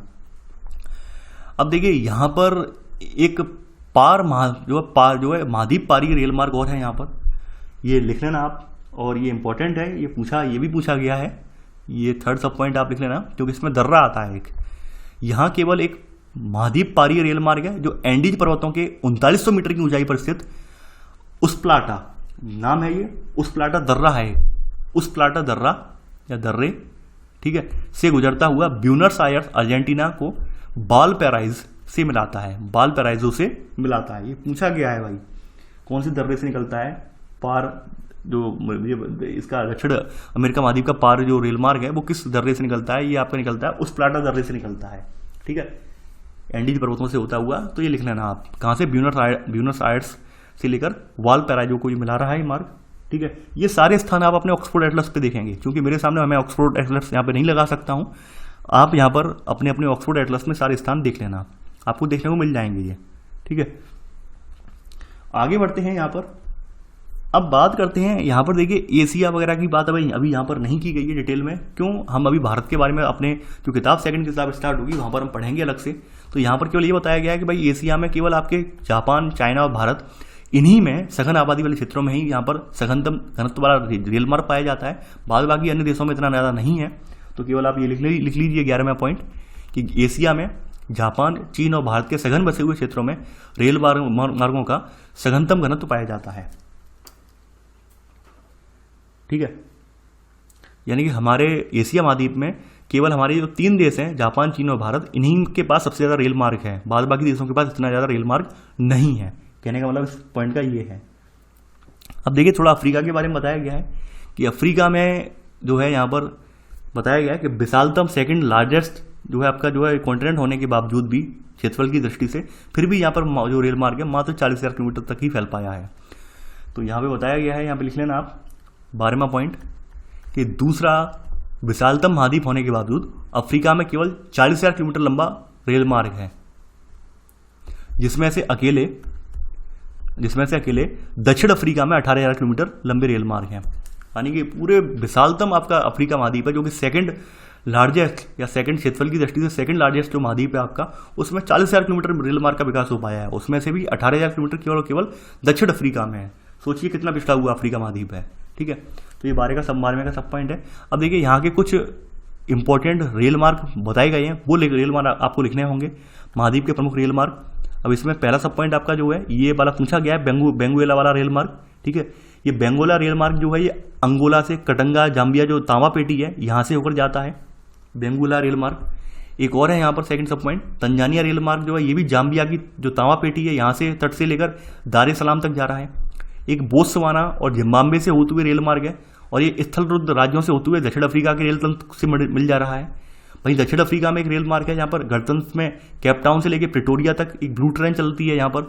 ऐसे करके ये 4 यहाँ पे प्रमुख रेल मार्ग हैं, और चारों का जिक्र हुआ है। इसमें बेंगुएला वाला पूछा गया है, जो कि एक तांबा पेटी गढ़कटंगा और जाम्बिया की तांबा पेटी से होकर गुजरता है, पूछा गया है एग्जाम में ये वाला। तो ये लिख लिया होगा आपने, 12वें के चारों सब पॉइंट आपने नोट कर लिए होंगे। आगे बढ़ते हैं यहाँ पर। अब देखिए यहाँ पर कुछ विशिष्ट जो पार महाद्वीपीय रेल मार्ग वाली संकल्पना है उनके बारे में बताया गया है। जो आर पार महाद्वीपों को आर पार करने वाले रेल मार्ग हैं, पूरे महाद्वीपों को आर पार कर रहे हैं, उन रेल मार्गों का जिक्र यहाँ पर किया गया है। तो आप इसी में ही सब हेडिंग, रेल मार्ग में ही सब हेडिंग आप डाल लेना, इसी में ही ये पार महाद्वीपीय रेल मार्ग, यानी यहाँ पर लिखा गया है कि पार महाद्वीपीय रेल मार्ग पूरे महाद्वीप से गुजरते हुए इसके दोनों छोरों को जोड़ते हैं। ये इतना लिख लेना। अब 1 बाय 1 करके कौन कौन से पार महाद्वीपीय रेल मार्ग हैं, कौन कौन से इंपॉर्टेंट हैं, वो हम देखेंगे। चलिए देखते हैं इसमें। देखिए सबसे पहला आपका जो महामार्ग है, जो आपका पार साइबेरियन रेल मार्ग है, ये संसार का सबसे बड़ा रेल मार्ग है। ये आप इसमें ए सब पॉइंट इसमें डाल लेना, इसी में ही पार साइबेरियन रेल मार्ग हेडिंग, ठीक है। और ये रेल मार्ग जो है ये बहुत इंपॉर्टेंट है, मोस्ट लगाऊं वो भी कम है इसके लिए। खास करके अभी हाल के कुछ दिनों में इसके जो कुछ स्थान थे, इसके जो पढ़ने वाले इस मार्ग के बीच में पढ़ने वाले स्थान थे, उनका भी जिक्र पूछा जाने लगा है, यानी इतना ज़्यादा इंपॉर्टेंट है ये। तो ये कहाँ से स्टार्ट होता है? देखिए ये रूस का जो प्रमुख रेल मार्ग है, ये पश्चिम में सेंट पीटर्सबर्ग से और पूर्व में प्रशांत महासागर के तट पर स्थित व्लादिवोस्तोक पर, और बीच में इसमें मॉस्को, कजान, ट्यूमिन, नोवोसिबिर्स्क, चिता, खबरोवस्क से होता हुआ ये जाता है। अब आपको थोड़ा इमेज दिखा देते हैं। ये रहा इमेज, सेंट पीटर्सबर्ग से स्टार्ट हो रहा है, मॉस्को, कजान, यकाटेरिनबर्ग, ट्यूमिन, ओमस्क, ठीक है, आपका ये पूरा ही पड़ रहा है। और यहाँ पर आपका व्लादिवोस्तोक है, ये आपका कहाँ पड़ रहा है? व्लादिवोस्तोक पूर्व में पड़ रहा है, प्रशांत महासागर में, ठीक है। और ये ऊपर से यहाँ से स्टार्ट हो रहा है, आप देख रहे हैं बाल्टिक सागर के बगल से यहाँ से स्टार्ट हो रहा है, यहाँ से सेंट पीटर्सबर्ग, ठीक है। और यहाँ से होता हुआ इतना लंबा, संसार का सबसे लंबा ये आपका जो रेल मार्ग है। तो यहाँ पर आप पहला पॉइंट आपने नोट कर लिया होगा। अब देखिए ये जो मैंने स्थानों का जिक्र किया है, इन स्थानों के बारे में भी पूछा गया है, कौन कौन से स्थान इस मार्ग के बीच में पड़ते हैं उनका जिक्र पूछा गया है। तो आपने पहला लिख लिया होगा पहला पॉइंट। अब देखिए ये जो है इसी में सब पॉइंट, यह है यहाँ पर विश्व का सर्वाधिक लंबा 9,322 किलोमीटर और दोहरे पथ, यानी कि यहाँ पे डबल लाइन है, यानी एक लाइन ये है और एक लाइन ये, डबल लाइन है और दोनों लाइनें जो है यहाँ पर विद्युतीकृत हैं, यानी इलेक्ट्रिड हैं ये लाइनें। तो यहाँ पर आप लिख लेना, यह विश्व का सर्वाधिक लंबा 9,322 किलोमीटर और दोहरे पथ से युक्त विद्युतीकृत पार महाद्वीपीय रेल मार्ग है। यानी कि ये दोनों लाइनें गई हैं, कोई सिंगल लाइन वाला नहीं है। यानी हमारे भारत में तो आपने देखा होगा जगह जगह पे सिंगल लाइन वाले रेल मार्ग जा रहे हैं, ऐसा नहीं है। ये दो लाइनें पैरेलल में गई हैं, एक लाइन ये गई है तो एक लाइन ये गई है, यानी एक ये है एक ये है। तो आपने यहाँ पर नोट कर लिया होगा। आगे बढ़ते हैं इसी में। अब देखिए यहाँ पर इसके मार्ग में पड़ने वाले कुछ स्थान जो है, उन स्थानों का जिक्र अक्सर पूछा जाता है। तो यहाँ पर ये मार्ग कहाँ कहाँ से होकर गुजरता है? ये मार्ग जो है आपका यूराल पर्वत, उसके अलावा ओब और येनेसी नदियों से होकर गुजरता है। ओब और येनेसी नदियाँ इसी क्षेत्र में पड़ती हैं, वहाँ से होकर गुजरता है। इसके अलावा यहाँ पर कुछ इंपॉर्टेंट केंद्र भी हैं।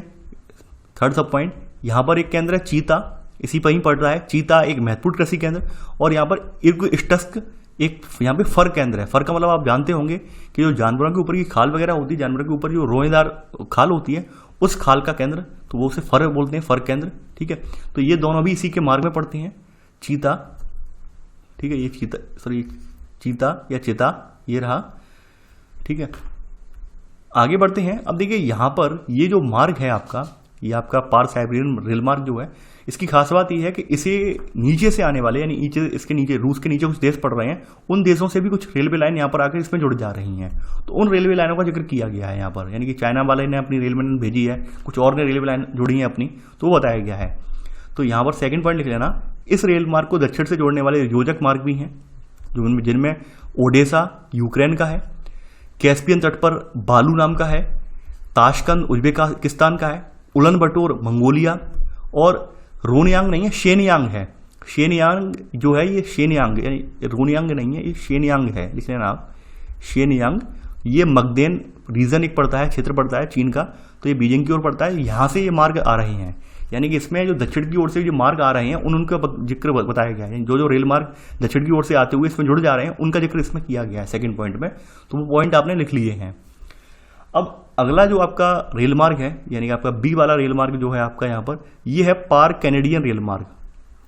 पार कैनेडियन रेल मार्ग, तो ये रेल मार्ग जो है ये आप देख पा रहे हैं सेकंड नंबर का है। यहाँ पर कनाडा की ये 7,050 किलोमीटर लंबी रेल लाइन पूर्व में हैलीफैक्स से होकर, यानी पूर्व में यहाँ पर एक जगह है हैलीफैक्स, वहां से होकर मॉन्ट्रियल, ओटावा, विनिपेग, यानी मॉन्ट्रियल, ओटावा, विनिपेग और कलगैरी से होती हुई पश्चिम में प्रशांत तट पर स्थित वैंकूवर तक जाता है। ये कहाँ तक जाता है? वैंकूवर एक जगह है, वहां तक ये जाता है। थोड़ा इमेज में दिखा देता हूँ। देखिए ये रहा इमेज, और इसे मैं साफ कर देता हूँ। यहाँ पर इमेज ये साफ हो गई आपके सामने। तो अब आपके सामने आप देख पा रहे होंगे, ये देखिए यहाँ पर, यहाँ से नहीं आ रहा है, ये हैलीफैक्स यहाँ से स्टार्ट हो रहा है, यहाँ से स्टार्ट होने के बाद फिर यहाँ पर जा रहा है, और फिर ऐसे करके फिर आगे बढ़ते हुए जा रहा है। यहाँ से देखना आप लोग, ठीक है, इस तरह से आगे बढ़ते हुए जा रहा है, यानी कि पश्चिम की ओर यानी वैंकूवर तक जा रहा है, ठीक है। तो इस तरह से जा रहा है, हैलीफैक्स से स्टार्ट हो रहा है पूर्व में, और पश्चिम में वैंकूवर तक जा रहा है ये। तो यहाँ पर आपने पहला पॉइंट यहाँ पे नोट कर लिया है यहाँ पर इसके बारे में। आगे बढ़ते हैं। देखिए इसका निर्माण जो था, यहाँ पे आप लिख लेना, इसका निर्माण 1886 में एक संधि के जरिए पश्चिमी तट पर स्थित एक ब्रिटिश कोलंबिया राज्यों का विलय करना था इन्हें, तो इस उद्देश्य से इसका निर्माण किया गया था। ये आप लिख लेना यहाँ पर। अब देखिए इसमें शुरुआत में जो है यहाँ पर, इसमें बाद के वर्षों में यहाँ पर इसमें क्यूबेक और मॉन्ट्रियल वाला जो औद्योगिक प्रदेश है, ठीक है, यानी औद्योगिक प्रदेश, प्रेरी प्रदेश, यहाँ पर लिख लेना आप। बाद में क्यूबेक, मॉन्ट्रियल, प्रेरी गेहूं प्रदेश जुड़ने से इसका जो है महत्व बढ़ गया। तो ऐसे करके आपका ये वाला जो पोर्शन है आपका, ये ट्रांस यानी पार कैनेडियन रेल मार्ग वाला कंप्लीट हो जाता है। अब देखिए अगला यहाँ पर सी सब पॉइंट, यहाँ पे सी सब हेडिंग आप डालेंगे, ये संघ और प्रशांत रेल मार्ग है। संघ और प्रशांत रेल मार्ग है, इसके बारे में जिक्र किया गया है भाई कहाँ से कहाँ तक चलता है। अब देखिए इसकी बात करें, ये जो संघ और प्रशांत रेल मार्ग है, ये रेल मार्ग आपका जो है यहाँ पर, ये रेल मार्ग अटलांटिक तट से लेकर न्यूयॉर्क को क्वीनलैंड, शिकागो, ओमाहा, इवांस, ऑगडन, सैक्रामेंटो से होती है। ये प्रशांत महासागर पर एक सैन फ्रांसिस्को है, यहां पर ये मार्ग जाकर मिलता है। ये आप लिख लेना। आप यहां पर आपने लिख लिया होगा, ये यूएसए का सबसे लंबा मार्ग है ये वाला, तो आपने सब पॉइंट लिख लिया होगा। अब देखिए यहां पर आगे बढ़ते हैं। अब ये इसी में इतना ही है, इसमें और कुछ ज्यादा लिखने लायक नहीं है। ये यूएसए का सबसे ज्यादा लंबा मार्ग है ये वाला। अगला मार्ग यहां पर आप देखिए, आपने सी हेडिंग डाली है। अब अगला मार्ग हम देखते हैं। अगला मार्ग यहां पर बात होगी, यहां पर थर्ड सब पॉइंट, थर्ड क्यों, डी वाला सब पॉइंट आएगा यहां पर। यह है ऑस्ट्रेलियाई पार महाद्वीपीय रेल मार्ग। वैसे तो इस वाले का जिक्र जो है ऊपर हो चुका है, लेकिन यहाँ पे पुनः आ गया है यहाँ पर कि भाई कहाँ से कहाँ तक आ रहा है। ये जो रेल लाइन है आपकी, ये पश्चिमी तट पर पर्थ जगह पड़ती है। पर्थ से आरंभ, देखिए इमेज देखता हूँ, इमेज होगी यहाँ पर, ये है ऑस्ट्रेलिया की इमेज। ये पश्चिमी तट पर, ये पर्थ से आरंभ होकर, ये पश्चिमी तट है, पर्थ से आरंभ होकर कहाँ से कहाँ तक जा रहा है वो बताया गया है। ये पश्चिमी तट पर पर्थ से आरंभ होकर कर्लगोली, ब्रोकन हिल और पोर्ट अगस्ता से होकर पूर्वी तट पर स्थित सिडनी को मिलाते हुए, ठीक है, ये सिडनी को मिलाता है ये वाला, और ऐसे करके ये, ठीक है, ये महाद्वीप के दक्षिणी भाग को जो है आर पार पश्चिम से पूर्व की ओर ही चला जाता है पूरा मार्ग। ये आप लिख लेना पहला पॉइंट, यानी कि आप देख पा रहे हैं पर्थ से स्टार्ट हो रहा है और एंड में सिडनी तक ये मिला रहा है दक्षिण की तरफ, यानी कि ऑस्ट्रेलिया महाद्वीप के दक्षिण वाले हिस्से में है। और कहाँ से कहाँ तक निकल रहा है, पश्चिम से लेकर पूर्व तक कैसे जा रहा है मार्ग ये वाला, ये आपने लिख लिया होगा। आगे बढ़ते हैं। इसके अलावा यहाँ पर सेकेंड नंबर पर एक उत्तर दक्षिण लाइन है, एडिलेड और एलिस स्प्रिंग को जोड़ती है, और आगे से डार्विन बिरदुम लाइन से ये जोड़ा जाता है। अगली लाइन यहाँ पर और है, ये सेकंड पॉइंट यहाँ लिख लेना आप। अब देखिए यहाँ पर एक अगला जो मार्ग है, यानी यहाँ पर आपका यूरोप में ही है, ओरिएंट एक्सप्रेस के नाम से है, तो ओरिएंट एक्सप्रेस भी देख लेते हैं। यहाँ पर देखिए यहाँ पर अगली हेडिंग है, यानी कि यहाँ पर ABCDE आएगी, यहाँ पर ई सब हेडिंग आप डाल लेंगे यहाँ पर ई। ये लाइन कहाँ से स्टार्ट होती है, ये लाइन जो है आपकी, ये ओरिएंट एक्सप्रेस लिख लेना। यह लाइन पेरिस से स्ट्रेसबर्ग, म्यूनिक, वियना, बुडापेस्ट और बेलग्रेड होती हुई इस्तांबुल तक आती है। ये पहला पॉइंट आप लिख लेना। अब देखिए ये लाइन बनने से क्या हुआ था, पहले यहाँ तक यात्रा करने में 10 दिन का समय लगता था, 10 दिन का समुद्री यात्रा होती थी, लेकिन अब ये लाइन बनने से क्या हुआ, मात्र यहाँ पर लगभग 96 घंटे में, यानी कि ये यात्रा पूरी हो जा रही है। यानी कि यहाँ पे बताया गया है 96 घंटे में ही ये यात्रा पूरी हो जा रही है। इसी में लिख लेना आप, यानी कि ये लिख लेना इसी में। अब यहाँ पर मात्र 96 घंटे में यात्रा हो जाती है, ठीक है, यानी कि यहाँ लिख लेना इस एक्सप्रेस लाइन से द्वारा लंदन से इस्तांबुल तक लगने वाला समय, यात्रा समय 96 घंटे है।